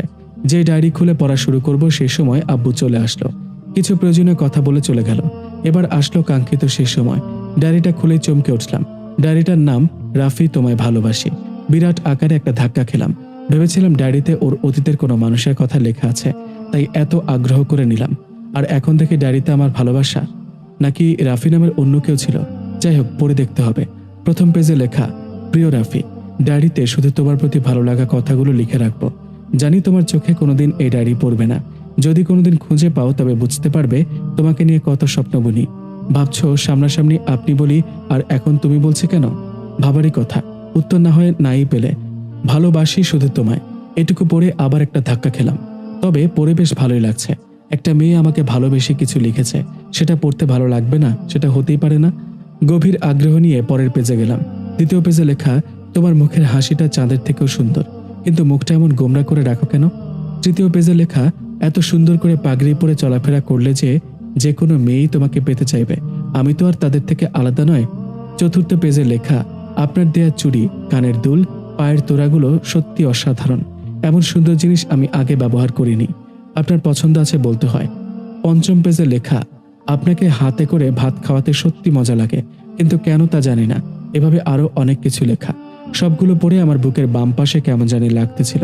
খুব ঘামছিলাম। সাইমার প্রতি আজ অন্যরকম অনুভূতি হচ্ছে। এতদিন সাইমার আচরণে আমার মনে কোনো প্রভাব ফেলেনি, কিন্তু আজ হঠাৎ এমন অদ্ভুত অনুভূতি হচ্ছে। মেয়েটা আমাকে এত ভালোবাসে আর আমি ওর সাথে কি নিষ্ঠুর ব্যবহার করি। সাইমার প্রতি আবার একটু আকৃষ্ট হয়ে পড়লাম। ওর প্রতি শ্রদ্ধা বেড়ে গেল। কোনো কারণ ছাড়াই আজ অফিস থেকে চলে আসছি। সাইমার কলেজ থেকে আসতে আরো 2 ঘন্টা সময় লাগতে পারে। বিছানায় শুয়ে আছি। বাইরের পরিবেশ দেখছিলাম। গাছে একজোড়া পাখি এসে বসেছে। অনেক সময় ধরে বসে আছে। পাখিগুলো দেখতে অনেক সুন্দর। কিচিরমিচির ডাকে মন জুড়িয়ে যাচ্ছে। ছোট আরো কয়েকটা পাখিও গাছে বসে আছে। গাছগুলোতে বিভিন্ন ফল ধরেছে, আবার ফুলও ফুটেছে। এমন একটা পরিবেশ সবার ভালো লাগবে। এতদিন আমারও ভালো লাগতো, কিন্তু আজ বারবার শুধু সাইমার লেখা ডায়েরির কথাগুলো মনে পড়ছে। কোনোভাবেই বুঝতে দেওয়া যাবে না ওর প্রতি আমি দুর্বল হয়ে পড়েছি। 7-5 ভাবতে ভাবতে ঘুমিয়ে পড়েছে। মুখের ওপর পানির ছেটা লাগলো। তাহাজ্জুদের সময় হয়ে গেছে মনে হয়। চোখ খুলে দেখি সাইমা সবেমাত্র গোসল করে এসে চুল আঁচড়াচ্ছে। ভেজা ভেজা শরীর আর পানি পড়া চুল দেখে এক প্রকার ক্রাশ খেলাম। মেয়েরা নাকি ভেজা গায়ে অনেক সুন্দর লাগে। আজ তা নিজের চোখে দেখেছি। সত্যি অসাধারণ লাগছে। কত সময় যে সাইমার সুদীর্ঘ চুলের দিকে তাকিয়ে আছি নিজেও জানি না। হঠাৎ সাইমা আমার দিকে তাকিয়েছে। একদম চোখে চোখ পড়ল। কি দেখছেন এভাবে? কিছু না। আজ এত দ্রুত চলে আসলেন? শরীর খারাপ নাকি? না, তবে একটু মাথা ব্যথা। সাইমা এই কথা শুনে পাশে এসে বসলো। মাথা টিপে দিই? দাও। আচ্ছা, আমার কোলে মাথা রাখেন। কি তোমার কোলে মাথা রাখবো কেন? রাখলে সমস্যা কোথায়? আমি বালিশে মাথা রাখি আর তুমি টিপে দাও। দেয়া যাবে, তবে আপনি একটা সুন্নত মিস করবেন। কি সুন্নত? আল্লাহ রসুল সাল্লাল্লাহু আলাইহি ওয়াসাল্লাম প্রায় সময় উম্মুল মুমিনিন খাদিজা রাদিয়াল্লাহু তাআলা আনহা এর কোলে মাথা রাখতেন এবং তার মৃত্যুর পর আয়েশা রাদিয়াল্লাহু তাআলা আনহার উরুর ওপর মাথা রেখে শুতেন। যখন আয়েশা রাদিয়াল্লাহু তাআলা আনহা ঋতুবর্তী অবস্থায় উপনীত হতেন, তখন তিনি রাসূলুল্লাহ সাল্লাল্লাহু আলাইহি ওয়াসাল্লাম তার উরুর ওপর শুয়ে কোরআন তেলাওয়াত করতেন। আবার আরেকটা হাদিসে আছে, উম্মুল মুমিনিন আয়েশা রাদিয়াল্লাহু তাআলা আনহা প্রায় সময় রাসূলুল্লাহ সাল্লাল্লাহু আলাইহি ওয়াসাল্লামের মাথার চুল আঁচড়ে দিতেন, এমনকি তিনি রাসূলুল্লাহ সাল্লাল্লাহু আলাইহি ওয়াসাল্লামের মাথা ধৌত করে দিতেন। তাহলে মাথা রাখায় লাগবে? জি লাগবে। এরপর সাইমার কোলে মাথা দিয়ে শুয়ে পড়লাম আর ও মাথা টিপে দিচ্ছিল। অন্যরকম একটা ভালো লাগা কাজ করছে। দিন দিন ওর প্রতি দুর্বল হয়ে পড়ছি। সন্ধ্যা থেকে প্রচন্ড ঝড় হচ্ছে, দীর্ঘ সময় কারেন্ট নেই, অনেক রাত হয়ে গেছে, কিন্তু আজ সাইমার কোনো সারা শব্দ নেই। কোথায় আছে বুঝতেও পারছি না। পড়াশোনা করছে নাকি তাও জানি না। আজকে খেতেও ডাকলো না। একটু দেখে আসবো? যাই, দেখিয়ে আসি। এইভাবে রুম থেকে বের হয়ে চলে আসলাম। আজ 7 দিন হলো ওর ডায়েরি পড়েছে। এর থেকে আস্তে আস্তে সাইমার প্রতি দুর্বল হয়ে পড়েছে, বিশেষ করে ও লম্বা ঘন কালো চুলের প্রতি। সাইমার স্টাডি রুমের দরজায় এসে দাঁড়ালাম। একটা নয়নাভিরাম দৃশ্য দেখতে পেলাম, তাই কোনো কথা না বলে চুপ করে দাঁড়িয়ে আছি। টেবিলের পাশে একটা মোমবাতি জ্বলছে। সাইমা চুলগুলো ছেড়ে দিয়ে বসে আছে, কিছু একটা লিখছে। বাইরে ঝড় অনেকটা থেমে গেছে, মাঝে মাঝে দমকা বাতাস আসছে। এবার খুব জোরে একটা দমকা বাতাস আসলো। মোমবাতিটা প্রায় নিভেই যাবে এমন সময় সাইমা হাত দিয়ে আটকে ফেলল। বাতাসে সাইমার সুদীর্ঘ কালো চুলগুলো এদিক ওদিক নড়ছে। অন্যরকম একটা ভালো লাগা কাজ করছে মনের মধ্যে। সাইমাকে আর ডাকলাম না, রুমে ফিরে আসলাম। ল্যাপটপ নিয়ে কিছু অফিসিয়াল কাজ করছিলাম। কাজে মন বসছে না কোনোভাবে। এই নিয়ে 3 বার সাইমার রুমে গেলাম। বারবার ওর খোলা চুলগুলো দেখার জন্য পাগল হয়ে যাচ্ছে। খুব ক্ষুধা লেগেছে, এইবার আর না ডেকে পারলাম না। এই সাইমা, আমাকে কি না খাওয়াইয়ে রাখবে আজ? ইস, আমি না ভুলে গিয়েছি। কেন, তোমার ক্ষুধা লাগেনি? লেগেছিল, সন্ধ্যাবেলা খেয়ে নিয়েছি একাই। প্রতিদিন খেতে ডাকি, খেতে চান না, আজ একা একাই খেতে হবে। রাগ উঠছে কিন্তু, তাই নাকি? বসেন বসেন, বৈশা যান। এই দুষ্টু, চলো, খুব ক্ষুধা লেগেছে। যেতে পারি, তবে আমার একটা আবদার আছে। কি আবদার? আমাকে হাতে করে খাইয়ে দিতে হবে। ইস, শখ কত! জানেন, হাদিসে পড়েছি আল্লাহ রসুল সাল্লাল্লাহু আলাইহি ওয়াসাল্লাম বলেন, তুমি আল্লাহর সন্তুষ্টির উদ্দেশ্যে যা ব্যয় করবে তার উত্তম প্রতিদান পাবে, এমনকি স্বীয় স্ত্রীর মুখে তুলে দেওয়া লোকমার বিনিময়েও। এজন্য তো একটু শখ করতেই পারি, তাই না? আচ্ছা চলো, আর কয়েকদিন পরে কলেজে আসতে পারবো না। পরীক্ষার জন্য বাড়ি থেকেই প্রিপারেশন নিতে হবে, তাই একটু সকাল সকাল কলেজে আসি, যাতে রাইসার সাথে আলোচনা করে কিছু করতে পারি কিনা। আজকে রাইসার আসতে দেরি হচ্ছে, কিন্তু কেন বুঝতে পারছি না। রাস্তায় ভিড়ও হতে পারে। আশেপাশের প্রকৃতি দেখছিলাম। কলেজের পুকুরের পাশে অনেক ধরনের গাছ লাগানো, গাছে হরেক রং বেরঙের পাখির সমাহার। কলকল ধ্বনিতে মুগ্ধ হয়ে যেতে হয়। এর মধ্যে একটা জোড়া পাখির দিকে চোখ গেল। জোড়া ধরে বসে আছে, দেখতে সত্যি অসাধারণ লাগছে। দেখে মনে পড়ে গেল সূরা যারিয়াতের আয়াত, আমি প্রত্যেক বস্তু সৃষ্টি করেছি জোড়ায় জোড়ায়, যাতে তোমরা উপদেশ গ্রহণ করো। সূরা যারিয়াত আয়াত 49। এসব ভাবতে ভাবতে অনেক সময় চলে গেল, তবুও আজ রাইসা আসছে না। খুব অসহ্য লাগছে। বারবার কল দিচ্ছি কিন্তু রিসিভ করছে না। তখন মনে পড়ল রাসূল সাল্লাল্লাহু আলাইহি ওয়াসাল্লামের একটা কাহিনী।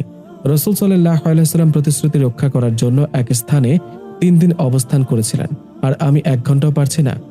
সরি সাইমা, আমি রাস্তায় খুব ভিড়ে আটকে গিয়েছিলাম রে। যাই হোক, এখন তো আর কিছু বলার সময় নেই, ক্লাসে চল। আচ্ছা ঠিক আছে, চল, ছুটির পরে একটু কথা বলবো। ক্লাস শেষ। আমি আর রাইসা বাইরে চলে আসলাম। আমি একটা টিপস দেব, শোন। বল রাইসা। মাঝে মাঝে যদি কাউকে কিছু কিনে দেওয়া যায়, তবে তার কিন্তু মন নরম হয়ে যায়। তাই তুই রাফিকে কোনো কিছু গিফট কর। কিন্তু কি দেয়া যায়?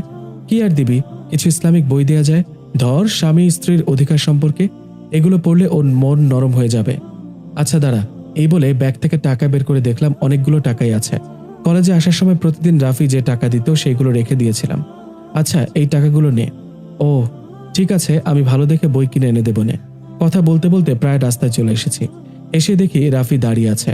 আজ হঠাৎ আসার কোনো কারণ খুঁজে পাচ্ছি না। ড্রাইভারও আছে। আমাকে দেখেই কল কেটে দিল। আমি রাইসার সাথে রাফির পরিচয় করিয়ে দিলাম।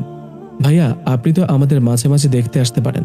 বাড়িতে না হয় দাওয়াত নাই দিলেন, সাইমার সাথে যেতে পারো না? আমি নিয়ে যাব। হ্যাঁ যাবে। আয়েশা রাদিয়াল্লাহু তাআলা আনহার কাছে তার ছেলেবেলার বান্ধবীরা আসতো। তার বয়স তখনও কমই ছিল। পুতুল খেলতে পছন্দ করতেন। শহীদের সাথে তিনি খেলতেন। নবীজি তাদেরকে শহীদের আয়েশার কাছে পাঠিয়ে দিতেন। খেলার সুযোগ করে দিতেন। মুসলিম শরীফের হাদিস। শুধু আয়েশা রাদিয়াল্লাহু তাআলা আনহাকে ভালোবাসতেন তা কিন্তু নয়, তাদের বান্ধবীদেরকেও ভালোবাসতেন, খোঁজখবর রাখতেন, যোগাযোগ ছিন্ন হতে দিতেন না। এটা সেটা হাদিস পাঠাতেন। ছাগল জবে হলেই কিছু গোশত আলাদা করে বলতেন, এটা খাদিজার অমুক বান্ধবীর বাড়িতে দিয়ে এসো। মুসলিম শরীফের হাদিস। আর আপনি তো আমাকে চিনেনও না। বাবা, এই তো সাইমার ওস্তাদ দেখছি। সাইমা মনে হয় আপনার কাছ থেকে এমন শিখেছে।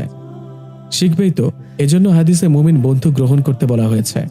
আচ্ছা, কি খাবেন বলেন? না, কিছু লাগবে না। আমি কি ফকির যে চেয়ে খাবো? হাদিসগুলো না দিলে আর এইটুকু কথাও বলতেন না। অভিমান করলাম। এরপর রাইসাকে বাদাম ভাজা, ফুচকা, ঝালমুড়ি কিনে দিয়ে চলে আসলাম। রাফি বলল, আগের থেকে কেমন পাল্টে গেছে। মেয়েটার আচরণ সুবিধের না, ঠিকমতো কাছে আসে না, আগের মতো আর আদর করে না। সামনে পরীক্ষা তাই হয়তো, নাকি অন্য কিছু। আজ দুপুর থেকে একবারও কাছে আসেনি। সকালে বকেছিলাম এজন্য হয়তো। পড়ার রুম থেকেও কোনো শব্দ পাওয়া যাচ্ছে না। যাই একটু দেখে আসি। রুমের দরজায় এসে দাঁড়িয়েছে। ভেতরে অন্ধকার। আস্তে করে দরজা সরালাম। জানালার পাশে চুলগুলো এলোমেলো করে দাঁড়িয়ে আছে। ভালোই লাগছে দেখতে। ফ্যানের বাতাসে পর্দা উঠছে, সাথে মাথার খোলা চুলো। কিন্তু ওর মুখের দিকে চোখ পড়তেই বুকের বাম পাশে ব্যথা করে উঠল। জানালার গ্রিল ধরে আছে ঠিকই, কিন্তু চোখ দিয়ে অঝরে পানি পড়ছে। শ্রাবণের আকাশ থেকে বৃষ্টি হচ্ছে। বাইরের চাঁদের আলোয় খুব ভালো করে সেটা বোঝা যাচ্ছে। কিন্তু এ কাছে কেন? আমি সকালে বকেছিলাম এজন্য হয়তো। আস্তে করে পাশে যেয়ে দাঁড়িয়ে পেছন থেকে জড়িয়ে ধরলাম। এমন একটা আচরণ হয়তো সাইমার কল্পনার বাইরে ছিল। অপ্রস্তুতভাবে বলে উঠল, কে? আমি রাফি। ও আপনি? ভয় পেয়ে গিয়েছিল সাইমা। কি হয়েছে? চোখে পানি কেন? না, এমনি। বিছানায় বসো। এবার বলো কি হয়েছে। না, তেমন কিছুই না, এমনিতেই। আমাকে মিথ্যা বলো না, সত্যি করে বলো কি হয়েছে। সকালে বকেছিলাম তাই? না, তবে মন খারাপ তাই। সাইমার কথা শুনে রাগ হচ্ছে, কিন্তু রাগ কন্ট্রোল করলাম। একবার একটা হাদিসে পড়েছিলাম, সাফিয়া রাদিয়াল্লাহু তাআলা আনহা এক সফরে নবীজির সফর সঙ্গী হয়েছিল। সাফিয়া রাদিয়াল্লাহু তাআলা আনহা কিছুটা ধীরে পথ চলছিল, পিছিয়ে পড়ছিলেন। নবীজি তার কাছে এগিয়ে গেলেন। গিয়ে দেখলেন সাফিয়া কাঁদছেন আর বলছেন, আপনি আমাকে একটা ধীরগামী গাথায় সওয়ার করিয়েছেন। নবীজি স্নেহ ভরে সাফিয়ার চোখের অশ্রু মুছে দিলেন। তাকে না কেঁদে চুপ করতে বললেন। নাসাঈ শরীফের হাদিস। তাই আমি আবারও জিজ্ঞাসা করলাম, তোমার কি হয়েছে? সেটা না বললে বুঝতে পারছি না তুমি কেন কাঁদছ। আমি কি ভেবে নেব যে তুমি আমার আচরণে কাঁদছ? আসলে সেটা না। তাহলে? বিয়ের পরে মায়ের বাড়িতে 2 বার গিয়েছে। 1 মাস হলো মা বাবা কাউকে দেখিনি, তাই মন খারাপ হচ্ছিল। ওহো, এই বিষয়। আগে বললেই পারতে, নিয়ে যেতাম। চলো দুজনে মিলে কাল যাই। সত্যি? সত্যি যাব। সাইমার মুখে একটু হাসি ফুটেছে। মন খারাপ হওয়ারই কথা। যে বাড়িতে 18 থেকে 19 বছর কাটিয়েছে, সেই বাড়ি ছেড়ে থাকতে কষ্ট হয় স্বাভাবিক। আমি নিজেই নিজের রুম ছেড়ে থাকতে পারি না ঠিকমতো, ঘুমাতে পারি না। কোলবালিশ না পেলে একা একা মনে হয়। আর সেখানে সাইমা 18-19 বছর কাটানো জিনিসের ভালোবাসা ভুলে এই বাড়িতে আমার অত্যাচার সহ্য করছে। ভাবছি আর এমন করব না। আবার সাইমাকে পরীক্ষাও করতে ইচ্ছে হচ্ছে। আর কতদিন সহ্য করতে পারে। কাল সকালে শ্বশুরবাড়ি যাচ্ছে, ভালোই লাগছে। এবার একটু অন্যরকম ফিলিংস কাজ করছে। সকাল সকাল আমি আর সাইমা বের হয়ে পড়েছে। প্রাইভেট কারও নিয়েছে। বাজার থেকে অনেক কিছু কেনার পরামর্শ দিয়েছে আব্বু। শ্বশুরবাড়ি যাচ্ছি, কিছু হাদিয়া না নিলে কি আর হয়? আর হাদিসে উপহার দেওয়ার উপর গুরুত্ব দেওয়া হয়েছে। মহানবী সাল্লাল্লাহু আলাইহি ওয়াসাল্লাম বলেন, তোমরা পরস্পর উপঢৌকন বিনিময় করো, এতে করে মহব্বত বৃদ্ধি পাবে। আমি আর সাইমা পাশাপাশি বসে আছে। আমাদের ড্রাইভারকেও নিয়ে এসেছে। বেশি দিন থাকবো না, 3 দিনের মতো থাকার প্ল্যান আছে। আর বেশি দিন না থাকাই ভালো। বেশি দিন থাকলে বাড়ির মানুষের বিভিন্ন সমস্যা হয়। সাইমার বাড়িতে চলে এসেছে। এভাবে না জানিয়ে আসায় সাইমার আব্বু আম্মু সবাই অবাক। আমি এসে সালাম দিলাম। অবশ্যই এটা সাইমাই শিখিয়ে দিয়েছে। পুরো বাড়িটাই ফাঁকা। ওর আব্বুর শরীরটা খারাপ। অনেক সময় বসেছিলাম, বেশ খুশিও হয়েছে। সাইমার বাড়ির সবাই আমাকে দেখে অনেক খুশি হয়েছে। আর আমি বাড়ির ছোট জামাই, তাই একটু বেশি আদর পাচ্ছি। সকাল থেকে আমি আর সাইমা একসাথে ছিলাম। অনেকদিন পর একসাথে সময় কাটাচ্ছি। এর মাঝে সাইমার আম্মু খাওয়ার জন্য ডাকলো। আমার যেতে একটু লজ্জাও হচ্ছে, তাই যেতে চাইনি। সাইমার আম্মুও জোর করেননি। একটা একটা করে 7-8 রকমের খাবার নিয়ে আসলো। আমি তো পুরোই অবাক। এ সাইমা, কি এত কিছুর আয়োজন কেন? তাতে কি হয়েছে? মেহমানদারি করা হচ্ছে, বুঝলেন? তাই বলে এত কিছু? বিশ্বনবী হযরত মুহাম্মদ সাল্লাল্লাহু আলাইহি ওয়াসাল্লাম ছিলেন মেহমানদারির উজ্জ্বল দৃষ্টান্ত। অনেক সময় অতিথি আপ্যায়ন করতে গিয়ে তাকে ও তার পরিবারকে অনাহারে থাকতে হয়েছে। নিজ ঘরে মেহমানদের থাকার বা খাওয়ার ব্যবস্থা না করতে পারলে তিনি মেহমানদেরকে কোনো ধনী সাহাবীর বাড়িতে পাঠিয়ে দিতেন। নবী হওয়ার আগে থেকেই তিনি অতিথি সেবায় সচেষ্ট ছিলেন। সর্বপ্রথম ওহীপ্রাপ্ত হয়ে অনেকটা বিচলিত হয়ে পড়েছিলেন মহানবী সাল্লাল্লাহু আলাইহি ওয়াসাল্লাম। হযরত খাদিজা রাদিয়াল্লাহু তাআলা আনহা তখন তাকে সান্ত্বনা দিয়েছিলেন, আর আমাদের তো তেমন অভাব নেই, তাই না? অনেক কথা হয়েছে, আমাকে খাইয়ে দিবে আর হাদিস বলবে। ক্ষুধা লেগেছে না? খাইয়ে দেব? দেবে। কত নেকি হয়, তাই না? জি দিচ্ছি, মুচকি হাসি দিয়ে বলল সায়মা। কোনটা আগে দিব? যে এটা ভালো হয়। আচ্ছা, বলো তো সর্বপ্রথম কে মেহমানদারিতার প্রথা চালু করেন? মনে পড়ে না। বলো জানো না? জি জানি না, আপনি বলেন। হযরত ইব্রাহিম আলাইহিসসালাম। হযরত ইবনে আব্বাস রাদিয়াল্লাহু তাআলা আনহুর থেকে বর্ণিত, ইব্রাহিম আলাইহিসসালামের কাছে প্রেরিত ফেরেশতাদের দলে হযরত জিবরাইল, মিকাইল ও ইসরাফিল আলাইহিসসালাম ছিলেন। তারা মানুষের আকৃতি ধারণ করে ইব্রাহিম আলাইহিসসালামের কাছে আগমন করেন। তিনি তাদেরকে মানুষ মনে করে তাদের জন্য আতিথেয়তার আয়োজন করেন। ইব্রাহিম আলাইহিসসালামই পৃথিবীতে সর্বপ্রথম মেহমানদারির প্রথা চালু করেন। তাফসীরে কুরতুবী। ও আচ্ছা, খাওয়ার মাঝে ইচ্ছে করে হাতে একটা কামড় দিলাম। ইস, লাগে তো। শোনো, এত কিছু রান্না করতে নিষেধ করবে বুঝলে? পারবো না, এত কিছু রান্না হবে না। মেহমানদারির কত গুরুত্ব!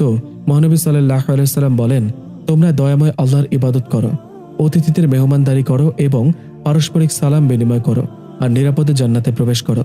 তিরমিজি বাব আল ইতআমা। কথিত আছে, হযরত ইব্রাহিম আলাইহিসসালামের কাছে প্রতি রাতে 3 জন থেকে 10 জন, আবার কখনো 100 জন পর্যন্ত মেহমানদারের সমাগম ঘটত। হযরত আতিয়া আউফি রাদিয়াল্লাহু তাআলা আনহু থেকে বর্ণিত, তিনি বলেন, আমি রাসূল সাল্লাল্লাহু আলাইহি ওয়াসাল্লামকে বলতে শুনেছি, আল্লাহ তাআলা ইব্রাহিম আলাইহিসসালামকে এই কারণে বন্ধুরূপে গ্রহণ করেছেন যে তিনি মানুষকে খানা খাওয়াতেন, বেশি বেশি সালাম দিতেন, আর মানুষ রাতে ঘুমিয়ে পড়লে তিনি নামাজ আদায় করতেন। তামবিহুল গাফিলিন। মহানবী সাল্লাল্লাহু আলাইহি ওয়াসাল্লাম ইরশাদ করেছেন, যে ব্যক্তি আল্লাহ ও পরকালের প্রতি বিশ্বাস রাখে সে যেন তার মেহমানকে সম্মান করে। বুখারী শরীফের হাদিস নাম্বার 6018, মুসলিম শরীফের হাদিস নাম্বার 48। উরে বাপ রে, হয়েছে, এবার থামো, আর আম্মুকে বলে দিও আমি কাল থেকে সবার সাথেই খাবো। আচ্ছা, শ্বশুর বাড়িতে আসা 3 দিন হলো, আজকে বিকেলে চলে যাব। বেশ ভালোই গেল এই কয়দিন। সাইমার বড় 2 বোন আর তাদের মনের মানুষও আসছিল। সবাই আমাকে অনেক ভালোবেসেছে। সাইমার আপুরা কালকে চলে গেল, আর আজ আমি আর সাইমা চলে যাব। চলে যাবার পর সাইমার আব্বু আম্মু আবার একা হয়ে যাবে। এতদিন এই বাড়ির সব দায়িত্ব 2 দুলাভাইয়ের উপর ছিল, এখন আমার উপরেও। সাইমার আব্বু আর আম্মু অনেক ভালো মানুষ, অনেক মিশুক স্বভাবের, এজন্যই হয়তো সাইমা এমন হয়েছে। দুপুরে প্রচুর বৃষ্টি হচ্ছে, অবিরাম বৃষ্টি, থামার কোনো নাম নেই। চারিদিকের পরিবেশ শান্ত। জানালার পাশে বসে বসে বৃষ্টি দেখতে আর ভালো লাগছে না। সাইমা, সাইমা ডাকছেন কেন?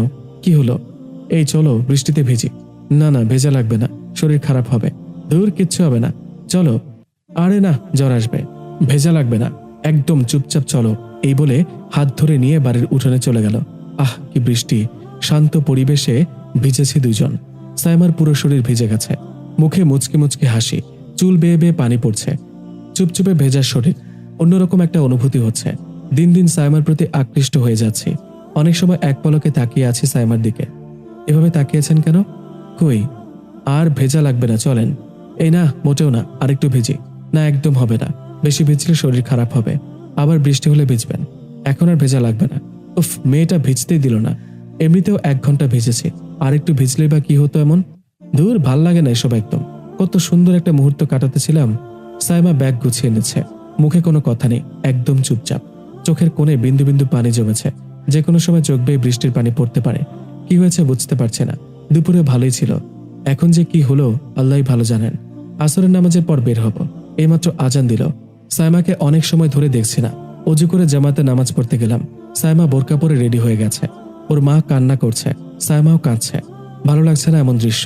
এতদিন তো সবই হাসি খুশি ছিল, আজ আবার এমন কান্না করার কি দরকার? আমাদের গাড়িতে তুলে দিয়ে চলে গেল আম্মু আব্বু সবাই। গাড়িতে ওঠার আগে আব্বু আর মাকে সালাম দিলাম, আর কিছুদিনের মধ্যে আমাদের বাড়িতে যেতে বললাম। হাত খরচে কিছু টাকাও দিলাম।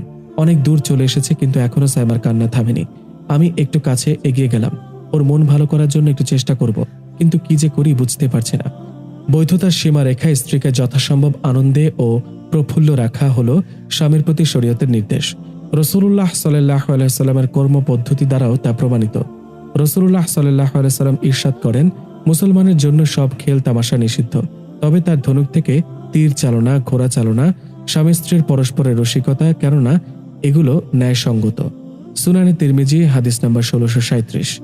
অনেক গল্প শোনালাম, এখন একটু চুপ করেছে, তবুও কাঁদছে। চোখের পানি মুছে দিচ্ছি। হাদিসে এমন করার কথা এসেছে। সাফিয়া রাদিয়াল্লাহু তাআলা আনহা কিছুটা ধীরে পথ চলছিলেন, পিছিয়ে পড়ছিলেন। নবীজি তার কাছে এগিয়ে গেলেন, গিয়ে দেখলেন সাফিয়া কাঁদছেন আর বলছেন, আপনি আমাকে একটা ধীরগামী গাধার সওয়ার করিয়েছেন। নবীজি স্নেহ ভরে সাফিয়ার চোখের অশ্রু মুছে দিলেন, তাকে না কেঁদে চুপ করতে বললেন। নাসাই। চলতি পথে একটা নার্সারি, ড্রাইভারকে গাড়ি থামাতে বললাম। আমি আর সাইমা নার্সারির ভেতরে গেলাম, ভাবছি অনেকগুলো গোলাপ গাছ কিনবো। সেই দিন সাইমা শখ করলো, একটু হলেও শখের দাম দিতে হবে। আগে হলে হয়তো শখ পূরণ করতাম না, কিন্তু সাইমার প্রতি দিন দিন যে পরিমাণ দুর্বল হয়ে যাচ্ছি তাতে না করে পারছি না। আর রাসূল সাল্লাল্লাহু আলাইহি সাল্লামও স্ত্রীদের শখ পূরণ করতেন। আয়েশা রাদিয়াল্লাহু তাআলা আনহা বলেন, একদা মসজিদের কাছে হাবশী ছেলেরা যুদ্ধাস্ত্র নিয়ে খেলা করছিল। রাসূলুল্লাহ সাল্লাল্লাহু আলাইহি সাল্লাম আমাকে আড়াল করে দাঁড়িয়েছিলেন, আর আমি হাবশীদের খেলা দেখছিলাম, যতক্ষণ না আমার খেলা দেখার শখ পূর্ণ হয়েছে। রাসূলুল্লাহ সাল্লাল্লাহু আলাইহি সাল্লাম ততক্ষণ কষ্ট করে আমার জন্য পূর্ণ সময় দাঁড়িয়েছিলেন। তোমরা ভেবে দেখো, একজন অল্প বয়সী খেলা পাগল মেয়ে কতক্ষণে তার শখ পূরণ হবে। বুখারী শরীফে হাদিস নাম্বার 5236। নার্সারিতে অনেক রকমের গোলাপ গাছ আছে। সাইমার পছন্দ মতো 15 থেকে 16টা গাছ কিনলাম। লাল, হলুদ, সাদা, গোলাপি আরো কয়েক রঙের গোলাপ, বিভিন্ন সাইজের পিস। বাড়িতে চলে আসছে, আমি আর সাইমা মিলে সব গাছগুলো লাগালাম ছাদে। বেশ সুন্দর লাগছে। মেয়েটার পছন্দ আছে বলতে হয়। মায়ের বাড়ি থেকে আসার পর আর কিছুই ভালো লাগছে না, মন খারাপ, যেন যেতেই চাইছে না। রাফি অনেক চেষ্টা করেছে, কিন্তু আজব বিষয়, রাফি সবসময় আমার সাথে খারাপ ব্যবহার করে, কিন্তু মাঝে মাঝে এমন ভালো ব্যবহার করে কেন? পড়ার রুমের সামনে বারান্দা দাঁড়িয়ে আছে। দুপুরে এদিকেও বৃষ্টি হয়েছে, ভেজা ভেজা পরিবেশ, ঠান্ডা ঠান্ডা বাতাস হচ্ছে। চুলগুলো ভেজা, তাই মেলে দিলাম। আজকেও সেই ফ্ল্যাটের দিকে চোখ গেল। একটা দম্পতি, ছোট একটা বাচ্চাও আছে। এখন রুমের সামনে এসে বসে আছে, বাচ্চাটার সাথে খেলা করছে। একসময় আমিও এমন একটা স্বপ্ন দেখতাম। আমার ছোট একটা সংসার, স্বামী, সন্তান, অল্প উপার্জন হলেও ইসলামিকভাবে ভালোই চলে যেত দিন। আমার একটা ছেলে হবে, একটা মেয়ে হবে, দুজনকে হেফজে পড়াবো। একসময় আমার সন্তান অনেক বড় আলেম হবে আর আমাকে রত্নগর্ভা বলবে। অন্যদের মতো আমিও কোনো এক রাতে কারো বুকে মাথা রেখে ছেলেমেয়েদের নাম ঠিক করব। কতই না স্বপ্ন দেখতাম, আর হয়তো কোনোদিন পূরণ হবে না। রাফিয়ার আমাকে মেনে নিবে না কোনোদিন। চোখের সামনে একটা হ্যাপি দম্পতি দেখে বুকের বাম পাশে না পাওয়ার বেদনায় কুড়ে খাচ্ছে। এমন সময় রাফি এসে ডাকলো। ইদানিং রাফি আমার রুমে একটু বেশি বেশি আসে, কিন্তু এমন সময় ডাকছে কেন কি জানি। 7-5 ভাবতে ভাবতে চলে গেলাম। আব্বু বলল, রাফি, তোমার মামা কালকে তোমাকে আর সাইমাকে নিয়ে তাদের বাড়িতে যেতে বলেছে। আব্বু, অনেকদিন অফিসে কাজ করি না, কি অবস্থা তার ঠিক নাই, আবার সেই দূরে যাব কিভাবে? না না, যাওয়া লাগবে, আর আমি তো আছি, তাই না?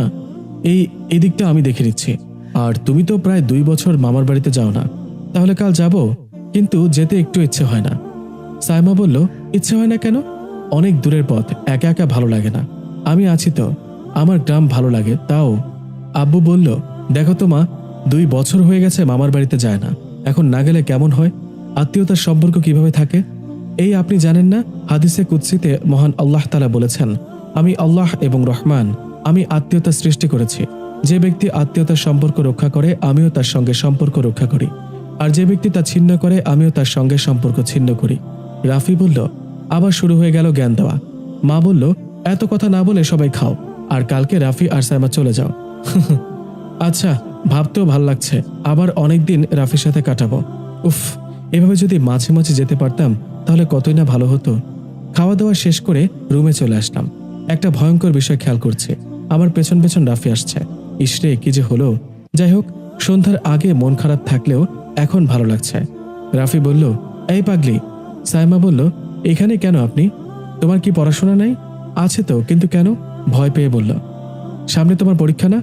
জি, কিন্তু। চুপ, আমি যা জিজ্ঞাসা করেছি উত্তর দাও। আচ্ছা, চুপ করলাম, কিন্তু চুপ থাকলে উত্তর দিব কি করে? চুপ, যা জিজ্ঞাসা করব শুধুই সেটার উত্তর দেবে। আচ্ছা, পরীক্ষা কতদিন পরে? 30 দিন পর। যে থাকবে কয়দিন? 15 দিন। আর কয়দিন থাকলো? আপনি কি অঙ্ক করতে পারেন না যে আমাকে হিসাব করা লাগছে? থাপ্পড় দিব, আসতে দিলেই হবে, আর স্ত্রীর মুখে মারতে নিষেধ আছে। মারবেন কি করে? চুপ, তোমার সামনে পরীক্ষা, আর মনে হচ্ছে আমার মাথা ব্যথা। ইসরে, আপনার মাথা ব্যথাও করছে? সমস্যা নেই, কিছুদিন আগে পত্রিকায় পড়েছিলাম যে কিস করলে নাকি মাথা ব্যথা কমে যায়। তো কি বলতে চাও, কিস দেবে আমায়? আরে শোনেন, কিস দিলে শুধু মাথা ব্যথা কমে না, একটু নেকিও হয়। যে স্বামী তার স্ত্রীকে একবার চুমু দিবে এবং যে স্ত্রী তার স্বামীকে একবার চুমু দিবে, প্রতিটা চুমুর বিনিময়ে 100টা করে নেকি তাদের আমলনামায় লেখা হয়।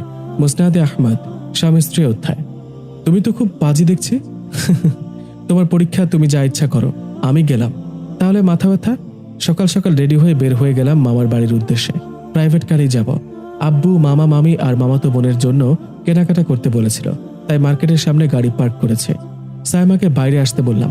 একা একা মার্কেটে ঘুরতে ভালো লাগে না। মামা মামির জন্য পোশাক কেনা হয়ে গেছে, এবার শুধু মামাতো বোনের জন্য কিনবো। কিন্তু কি কিনবো বুঝছি না। মামাতো বোন নাইমা অনেক ছোটই, কেবল তৃতীয় শ্রেণীতে পড়ে।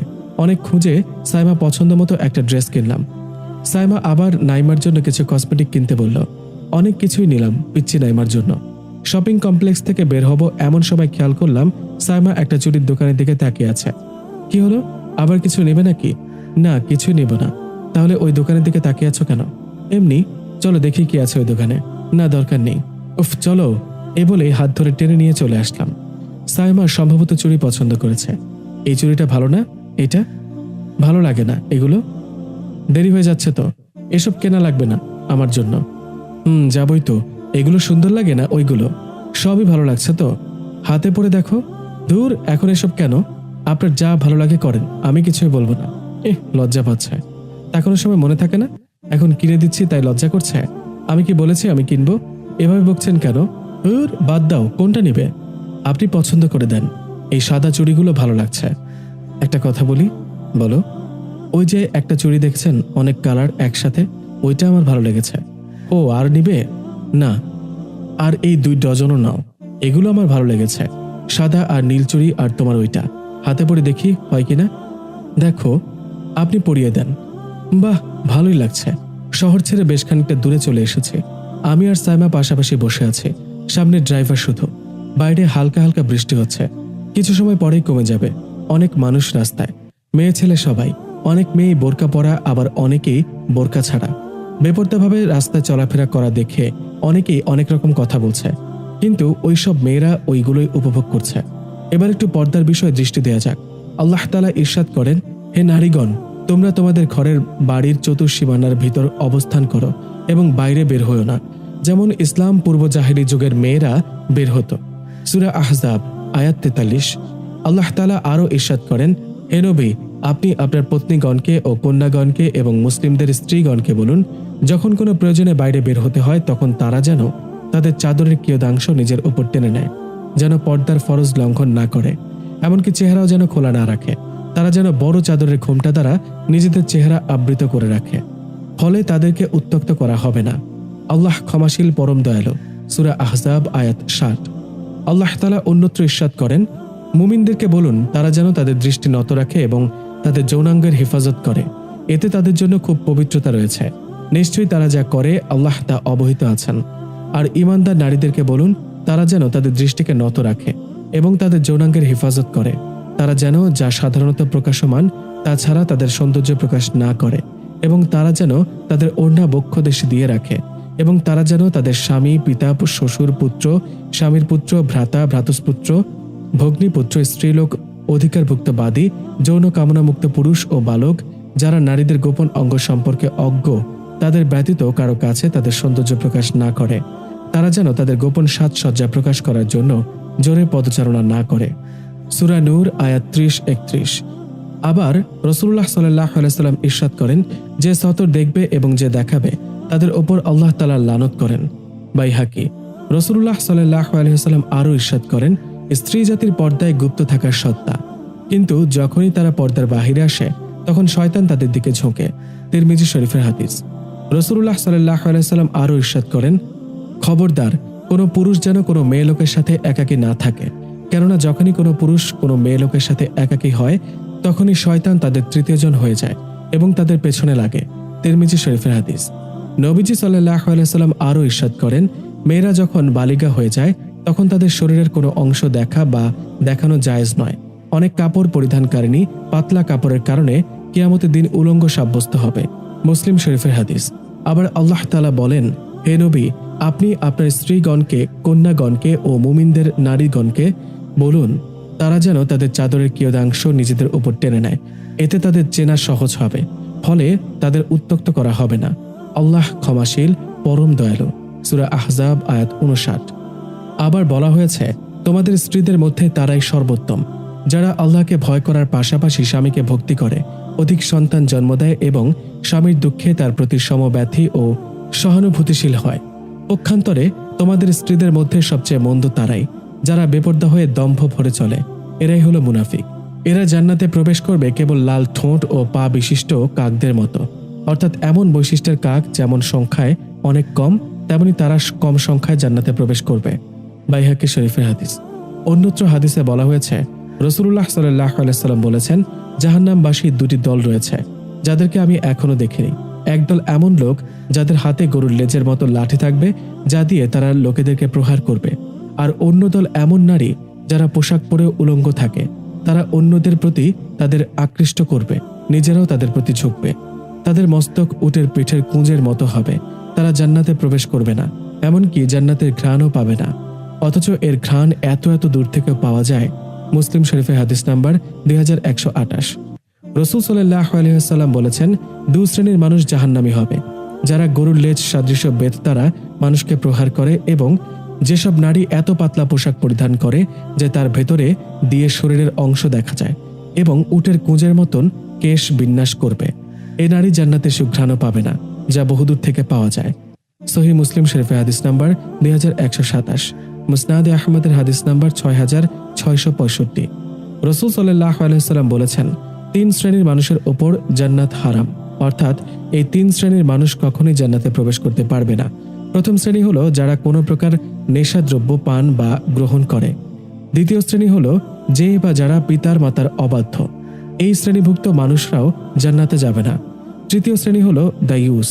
এই দায়ুস ব্যক্তি যে তার পরিবারের পর্দা প্রথা চালু রাখেনি, পরিবারের সদস্যদের মাঝে বেপর্দা ছিল, বেহায়াপনা ছিল, কিন্তু সে বাধা প্রদান করেনি। পরিবারের কর্তা হিসেবে বেপর্দা বেহায়াপনা বন্ধ না করার জন্য এই শাস্তি পাবে সে। মুসনাদে আহমদ 2/69। উম্মুল মুমিনিন উম্মে সালমা রাদিয়াল্লাহু তাআলা আনহা বর্ণনা করেন, আমি এবং মাইমুনা রাদিয়াল্লাহু তাআলা আনহা রাসূল সাল্লাল্লাহু আলাইহি ওয়াসাল্লামের কাছে উপস্থিত ছিলাম। এমন সময় অন্ধ সাহাবী ইবনে উম্মু মাখতুম রাদিয়াল্লাহু তাআলা আনহু সেখানে আসতে লাগলেন। তখন রাসূল সাল্লাল্লাহু আলাইহি ওয়াসাল্লাম বললেন, তোমরা তার থেকে পর্দা করো, আড়ালে চলে যাও। আমি বললাম, ইয়া রাসূলুল্লাহ, তিনি তো অন্ধ, তিনি তো আমাদের দেখতে পাচ্ছেন না। তখন রাসূল সাল্লাল্লাহু আলাইহি ওয়াসাল্লাম বললেন, তোমরাও কি অন্ধ? তোমরা কি তাকে দেখতে পাচ্ছ না? আবু দাউদ শরীফের হাদিস নাম্বার 2/568। আর সুগন্ধি আকর্ষণের এমন একটি মাধ্যম যা দৃষ্টি অবনত ব্যক্তিকেও আকৃষ্ট করে। সুতরাং এই বিষয়ে কতটা সতর্ক থাকা দরকার তা নিজেরাই ভেবে দেখি। হাদিস শরীফে এসেছে, প্রত্যেক চোখ জিনা করে, আর কোনো নারী যদি সুগন্ধি ব্যবহার করে কোনো মজলিসের পাশ দিয়ে যায়, তাহলে সেও নজরের জিনা বা সরাসরি জিনার প্রতি প্রলুব্ধকারী হিসেবে গণ্য হবে। জামে তিরমিজি হাদিস শরীফ নাম্বার 2786। হঠাৎ কারো উষ্ণ ছোঁয়া অনুভব করলাম। পাশে তাকিয়ে দেখি সাইমা ঘুমিয়ে গেছে, আর ওর মাথাটা আমার কাঁধে। পাগলি মেয়েটা যে কি করে আল্লাহই ভালো জানেন। ভালোই লাগছে, এমনই বৃষ্টি হচ্ছে, তার মধ্যে আবার এমন একটা রোমান্টিক কাহিনী। আমি আস্তে আস্তে করে সাইমার হাতে হাত দিলাম, আর এতেই বিপত্তি ঘটল। ঘুম ভেঙে গেছে। সাইমা বলল, সরি। কেন? এই যে ঘুমিয়ে গেলাম, তাও আবার আপনার গায়ের ওপর। সরি, আর এমন হবে না। It's okay. বুঝতে দিলাম না বিষয়টি উপভোগ করেছি। আর কত সময় লাগবে যেতে? আর 4 ঘন্টা। এত সময়?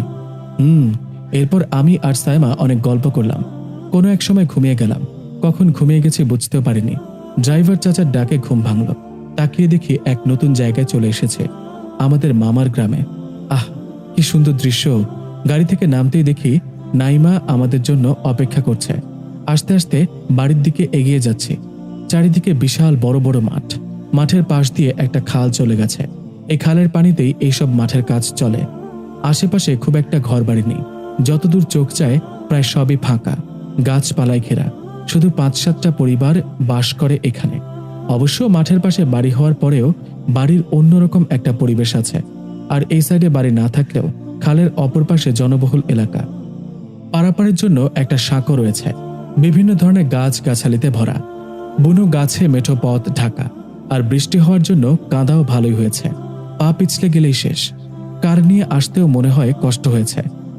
ঘুমিয়েছিলাম, তাই কিছুই বুঝতে পারিনি। মামা আর মামি আমাদের দেখে অনেক খুশি হয়েছে। রাতের বেলা সবাই একসাথে বসে গল্প করছে। সাইমাকে আবার মামা মামির জন্য কেনার ড্রেসগুলো আনতে বললাম। মামা মামি অনেক খুশি হয়েছে। সাথে পছন্দ করেছে। উপহার সামগ্রী ভালোবাসা বৃদ্ধিতে সহায়ক। আজ এটার বাস্তব প্রমাণ পেলাম। মামাদের বাড়িটা আমাদের মতো আলিশান না, আবার একেবারে ছোটও না, মাঝামাঝি আকারের একটা বাড়ি। বাড়িটা ছাদের না, মোট 4টা রুম আছে। বাড়ির দক্ষিণ দিকেই মাঠ, এইদিকে শুধু গাছপালা আর একটা খোলা জায়গা। পূবের পাশে রান্নাঘর করেছে। সব মিলিয়ে একটা সুন্দর পরিবেশ। তবে সমস্যা হলো এই গ্রামে বিদ্যুৎ থাকলেও খালের এই পাশে বিদ্যুতের ভালো সার্ভিস পাওয়া যায় না। একবার লোডশেডিং শুরু হলে 2 ঘন্টাতেও আর বিদ্যুৎ আসার নাম থাকে না। এজন্য আমি এখানে এসে খুব একটা শান্তি পাই না। এবার আসার সময় ল্যাপটপটাও আনতে পারিনি আব্বুর জন্য। রাতে সবাই মিলে একসাথে বসে খাচ্ছি। মামা আর মামির সাথে সাইমার সাথে বেশ ভালোই মিল হয়েছে। ভেবেছিলাম কালো বলে অবহেলা করবে, কিন্তু বিপরীত কিছু হলো। আবার নাইমাও খুব দ্রুত সাইমার ভক্ত হয়ে গেছে। মামা বলল, ছোটবেলায় রাফি যখন গ্রামে আসতো তখন আর যেতেই চাইতো না, আর সেই রাফি এখন আর আসতেই চায় না।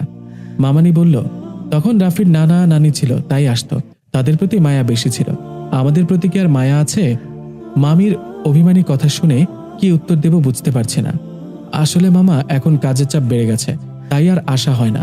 তোমরা মন খারাপ করো না, এরপর থেকে আমি আর সাইমা মাঝে মাঝে আসব। মামা বলল, ছোটবেলায় রাফি অনেক দুষ্টু ছিল, একটা কাহিনী বলবো, শুনবে নাকি কেউ? আব্বু বলল, বলো, শুনবো। আমার আব্বা মানে রাফির নানা হাঁস মুরগি পালতে অনেক ভালোবাসতো। একবার আব্বার হাঁসের অনেকগুলো বাচ্চা হয়েছিল, আর তার মধ্যে রাফিও আসছিল বেড়াতে। সে সময় শিয়ালের অনেক উপদ্রব ছিল, মাঝে মাঝে শিয়ালের হাতে বাচ্চা চলে যেত।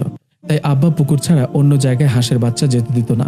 নাইমা বলল, তারপর কি হলো আব্বু? এখন একদিন আব্বা হাঁসের বাচ্চাগুলোকে খেতে দিচ্ছে, আর আমি সাহায্য করতেছিলাম। রাফি আবার বসে বসে দেখতেছিল। হঠাৎ রাফি আব্বাকে বলল, নানা গো নানা, আমাকে কয়েকটা হাঁসের বাচ্চা দিবা? আব্বা অবাক হয়ে জিজ্ঞাসা করলো, কি করবা তুমি? নানা, জানো, ওই যে দূরে মাঠ আছে না, ওই মাঠে অনেক শিয়াল থাকে, ওদের খুব ক্ষুধা লাগে রাত্রে, তাই শুধু ডাকে। তুমি আমাকে যদি হাঁসের বাচ্চা দাও তাহলে ওদের খেতে দিব। রাফির এই কথা শুনে আমরা আর হাসি থামাতে পারিনি। রাফি বলল, মামা, এসব বলে লজ্জা দিয়েন না, লজ্জা লাগে ছোটবেলার কাহিনী শুনতে। সাইমা বলল, না মামা, বলেন, আরো শুনি, কত মজার মজার কাহিনী। এই সাইমা চুপ। নাইমা বলল, আব্বু, আরেকটা কাহিনী বলো তো, আমিও শুনবো। মামানি বলল, আমি একটা বলছি, শোনো। আম্মু, বলো। রাফি ছোটবেলায় ক্ষুধা একদম সহ্য করতে পারত না। ক্ষুধা লাগলেই না খাওয়ালে কান্না শুরু করে দিত। এখন কি করে তা তো আর জানি না। একবার আমি আর ভাবি মিলে পিঠা বানাচ্ছি, সব প্রায় শেষের দিকে। রাফির খুব ক্ষুধা লেগেছিল, আর ভাবিকে খুঁজে পায়নি। নিজেই রান্নাঘরে ঢুকে একাই খাওয়ার চিন্তা করেছিল, আর আটার ঢপের মুখ খোলা রেখেছিলাম। রাফি আটার ঢপ হাত দিয়ে পারতে যেয়ে ওর উপরেই আটার ঢপ পড়ে গিয়েছিল, সারা গা আটা মেখে গিয়েছিল। সেই কথা মনে পড়লে আজও হাসি পায়। সাইমা বলল, এই আপনি এত দুষ্ট ছিলেন? মামানি, এসব আর বলো না, লজ্জা পাচ্ছি। জানেন মামানি, এখনো রাফি খাওয়ার পাগল আছে, একটু এদিক ওদিক হলেই শেষ। এভাবে গল্প করতে করতে আমাদের খাওয়া শেষ হলো। রাত 11:40 বেজে গেছে, বাড়ির সবাই ঘুমিয়ে গেছে। আমি আর সাইমা জানালার পাশে বসে গল্প করছি। ওর সাথে ইদানিং মাঝে মাঝে বসে গল্প করি, না হলে ও আবার খুব মন খারাপ করে। আগে তো কাছে যেতে চাইতাম না, তবুও এখন একটু কাছে যাই। পরিষ্কার আকাশ, আকাশে চাঁদ, হালকা হালকা বাতাস, অসাধারণ পরিবেশ। কিন্তু সেই সময় কারেন্ট চলে গেল। মামার বাড়িতে রুম সেপারেট, বাথরুম নেই, তাই বিভিন্ন সমস্যায় পড়ে যাই। আমি আর সাইমা দুজন একসাথে বাথরুমে গেলাম। সাইমা বাইরে দাঁড়িয়ে আছে, বাতাসে গাছপালা নড়ছে। আমি বের হয়ে আসার পর সাইমা ঢুকলো। আকাশে তারার দিকে তাকিয়ে আছে, চারিদিকে ঝিঁঝি পোকার ডাক। সাইমা বাথরুমের গেট খুলে বাইরে আসলো। আচমকা ভূত বলে চেঁচিয়ে উঠে আমাকে জড়িয়ে ধরেছে। এই প্রথম একটা মেয়ে জড়িয়ে ধরলো। এই কি হয়েছে? ভূত, দেখেন ভূত। হাতে একদিকে ইশারা করে বলল। কই, কিছু তো দেখছি না, ভালো করে দেখাও তো। সাইমা মাথা তুলে মাঠের দিকে দেখালো। নিজের সম্মতি ফিরে পেয়ে ছেড়ে দিল। এভাবে কাছে আসার জন্য সরি। ওই মাঠে ভূত আছে, দেখেন, ওই দেখেন দাঁড়িয়ে আছে। ওই যে একটা মানুষের মতো দেখা যায়, ওইটা? জি, ওইটা। সাইমা ঠিকই বলেছে, দূরে মানুষের মতো কি যেন একটা দেখা যাচ্ছে, সাদা রঙের পোশাকও পরা। বাবারে, কি ওইটা? হাতে থাকা লাইট বেড়ে আর কিছু খুঁজে পেলাম না। সে মানুষটাও হারিয়ে গেল। আমিও আবার একটু ভয় পেয়ে গেলাম, যদিও এসব ভূতে বিশ্বাস করি না। ভয়ে ভয়ে দুজনেই চলে আসলাম রুমে। এসেই শুয়ে পড়েছি। এখন জোনাকি দেখলেও সাইমা ভয় পাবে। আমি খুব একটা ভয় পাচ্ছি না, তবে সাইমা সেই আকারে ভয় পেয়েছে। বিছানা ঠিক করাই ছিল, আমি শুয়ে পড়লাম। পরিবেশ নিস্তব্ধ হওয়ায় অনেক দূর থেকে শিয়ালের ডাক শোনা যাচ্ছে। সাইমা এবার দেখছি শিয়ালের ডাকেও ভয় পাচ্ছে। আমি বেশ মজা পাচ্ছি। সন্ধ্যাবেলায় সবাই মিলে আমাকে নিয়ে হাসাহাসি করলো, আর এখন নিজেই ভূত দেখে ভয় পেয়েছে। এই ঘুমাবে না? ঘুমাবো, কিন্তু খুব ভয় লাগছে যে। এই বলে আমার মাথার পাশে এসে বসলো। একটা কথা বলবো? বলো। আমার অনেক ভয় লাগছে। এমনি ভূত দেখলাম, আবার এখন শিয়াল ডাকছে। শিয়ালের ডাকে ভয় লাগে? ছোট্ট বাচ্চা নাকি যে ভয় পাও? জানি না, বলছি আজকের জন্য মাঝের বালিশটা সরালে হয় না? কি? না মানে আজকের একটু কাছে এসে শুয়ে থাকলে কি খুব সমস্যা হবে? ভয় লাগছে তো তাই বললাম। শুধু আজকেই? যদি কাল ভয় লাগে তো কি করবে? তখনও কাছে এসে থাকবে? আচ্ছা, এত রাগ করা লাগবে না, ভয় লাগছিল তাই বললাম। ঘুমান আপনি। এই বলে সাইমা আবার দূরে যেয়ে বসল। কি যে করব বুঝছি না। শুধু আজকের জন্য হলে থাকতে পারো।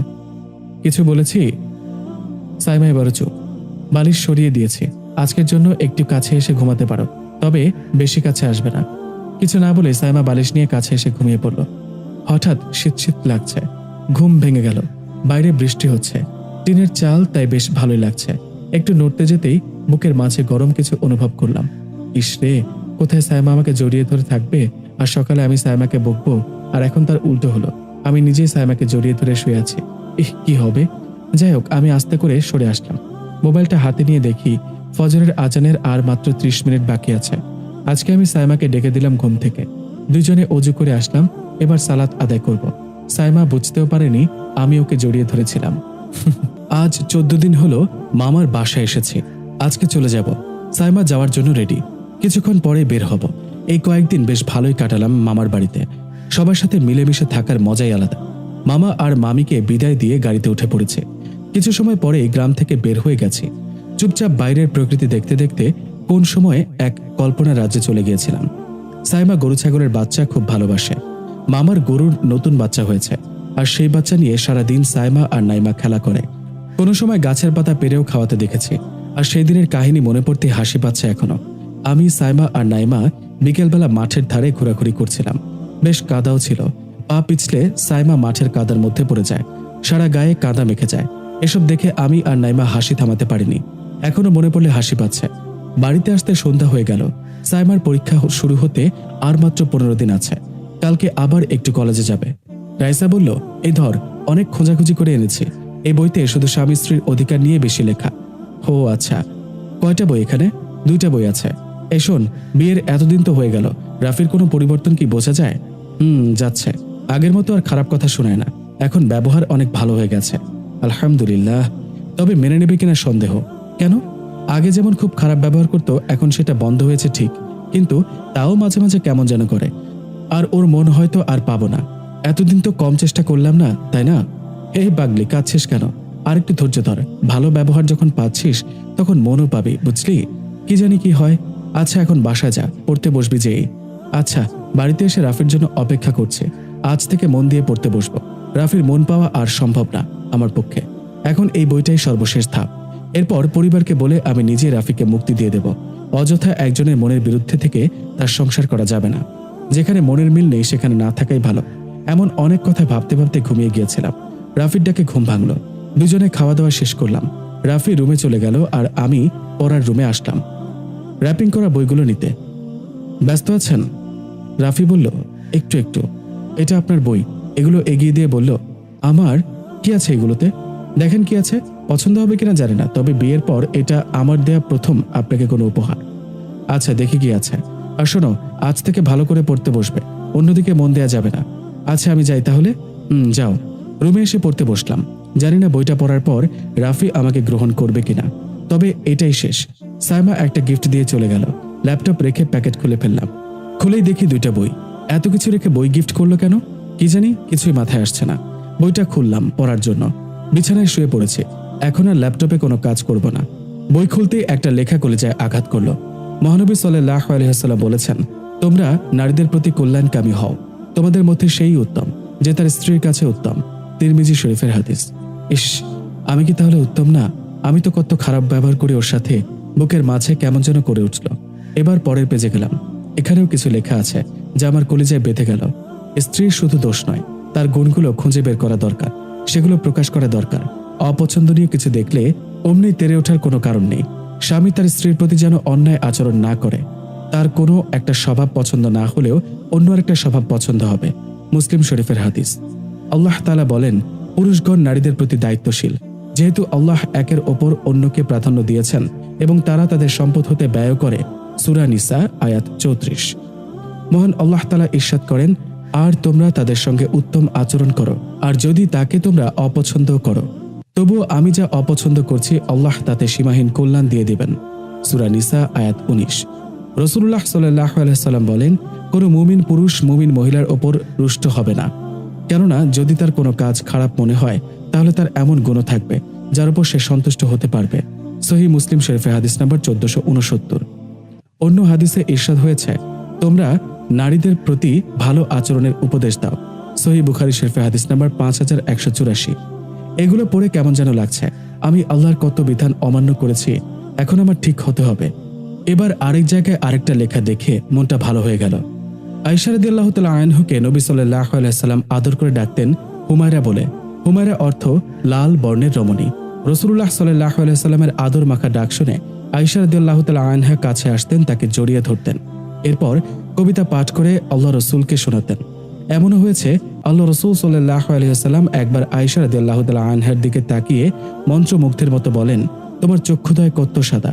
প্রিয় সহধর্মিণীকে এমন ভালো অর্থবোধক নামে ডাকতে পারেন, এতে একে অপরের প্রতি ভালোবাসা বৃদ্ধি পাবে। একে অপরকে যত বেশি কমপ্লিমেন্ট দেওয়া যায় ঠিক তত একে অপরের প্রতি শ্রদ্ধা ধরে রাখতে সুবিধা হবে। তাহলে আমিও তো সাইমাকে একটা সুন্দর নামে ডাকতে পারি, কিন্তু কি নামে ডাকবো পরে ভেবে দেখব। একটা একটা করে পেজ উল্টাচ্ছি, ভালোই লাগছে বইটা পড়তে। এবার আরেকটা লেখা বেশি ভালো লাগলো। আসওয়াদ রহমতুল্লাহি আলাইহি বলেন, আমি আয়েশা রাদিয়াল্লাহু তাআলা আনহাকে জিজ্ঞেস করলাম, আল্লাহ রসুল সাল্লাল্লাহু আলাইহি সাল্লাম ঘরে কি কাজ করতেন? তিনি বলেন, রাসূলুল্লাহ সাল্লাল্লাহু আলাইহি সাল্লাম ঘরের কাজে ব্যস্ত থাকতেন, অর্থাৎ গৃহস্থালীর কাজে পরিবার পরিজনের সহযোগিতায় থাকতেন। যখন নামাজের সময় হতো নামাজে চলে যেতেন। আমি তো তাহলে কোনো কিছুই করি না। হঠাৎ ছোটবেলার কাহিনী মনে পড়ে গেল। আম্মু যখন রান্নাঘরে কাজ করত তখন আব্বু ও আম্মুকে সাহায্য করত। আম্মু চুলায় রান্না করত আর আব্বু তরকারি কেটে দিত। আবার যখন আম্মু কাপড় চোপড় কাঁচতে যেত আব্বু ধুয়ে দিয়ে সাহায্য করত। এভাবে অনেক কিছুই করতে দেখেছি, কিন্তু তখন বুঝিনি এগুলো সুন্নত। এখন থেকে এগুলো আমিও করব ইনশাআল্লাহ। আর কয়েকদিন পর থেকে সাইমার পরীক্ষা শুরু হবে। ইদানিং মেয়েটা আমার সাথে আর ঠিকমতো কথা বলে না, পড়াশোনায় ব্যস্ত, তাই হয়তোবা। ও যখন পড়াশোনা করে তখন ওর রুমের দরজা যেয়ে এক ঝলক দেখে চলে আসাটা আমার অভ্যাস হয়ে গেছে। আর ওর গিফট করা বইগুলো পড়ার পর থেকে ওর প্রতি অনেক দুর্বল হয়ে গেছে। কিন্তু কি যে করব বুঝতে পারছি না। বলেই দেব যে আমি ওকে ভালোবাসি? দূর, আরো কিছুদিন যাক, সাইমা পরীক্ষা শেষ হোক, আর এর মধ্যে গাছের গোলাপগুলো ফুটে যাবে। সাইমার খুব ইচ্ছে গাছের গোলাপ দিয়ে আমি প্রপোজ করব। ঠিক আছে, ওর শখ মতোই করব। সাইমাকে আর কষ্ট দেব না। চেহারা দিয়ে আর কি হবে, যা হবার তা তো হয়েই গেল। সাইমা আবার সবসময় মন খারাপ করে থাকে। আর কয়েকদিন যাক, তারপর একটা সারপ্রাইজ পাবে সাইমা। অনেকদিন যাবৎ সাইমার গোলাপি ডায়েরিটা খুঁজে পাই না। অনেক সময় ধরে খুঁজেছি কিন্তু পাচ্ছি না, কোথায় যে রেখেছে।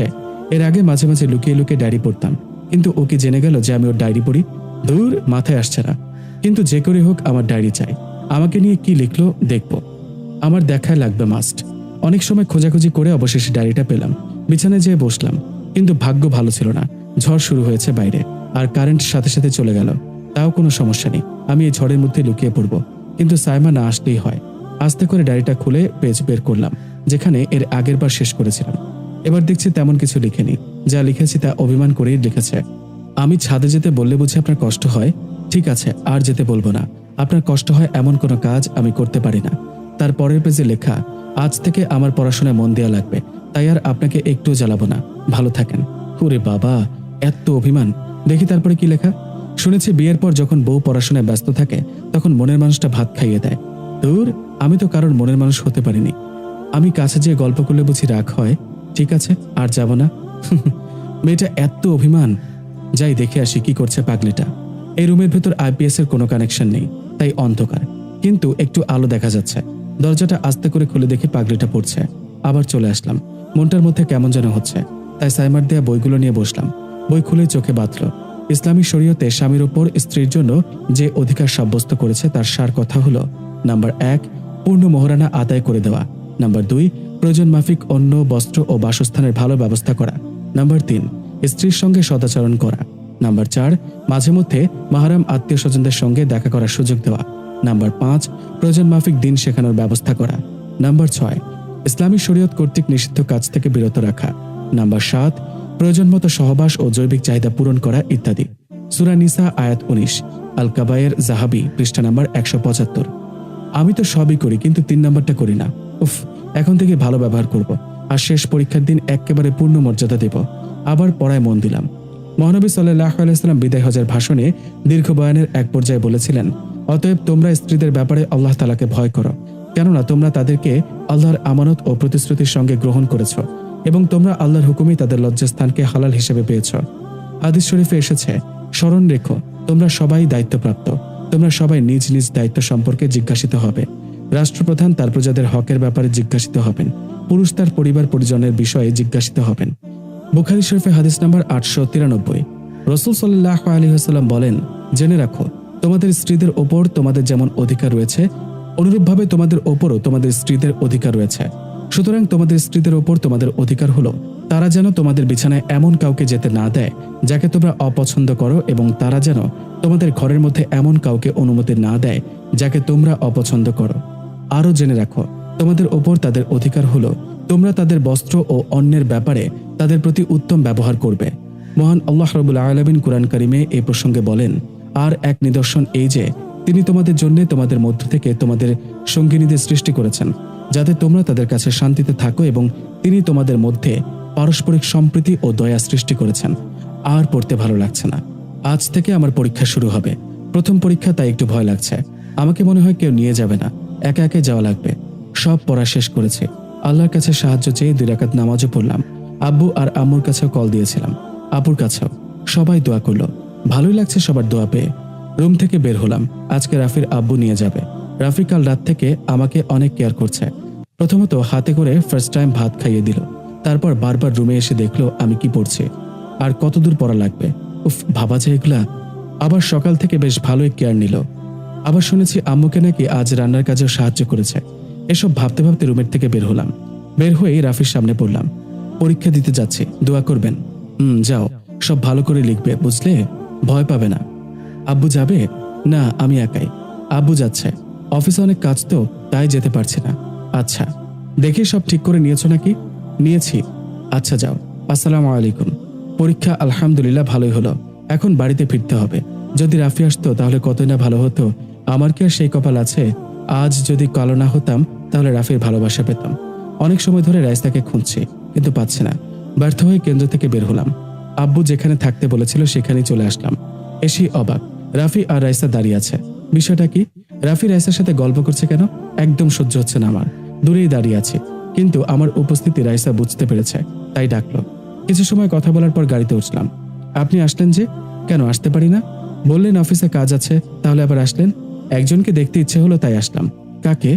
আছে কেউ একজন। ভালো। ভালোই তো। ফুচকা খাবে? না, অভিমান করে বলল সাইমা। তাহলে কি খাবে? কিছু খাবো না। অভিমান করলে কেন? করিনি। রাইসার সাথে কথা বলেছি বলে অভিমান? না। না না করে আর কি হবে? মেয়েরা এমনই, নিজের বরের ভাগ কাউকে দেয় না। সাইমা হাসলো। হাসলে কেন? এই যে আপনি স্বীকার করলেন যে আপনি আমার বর।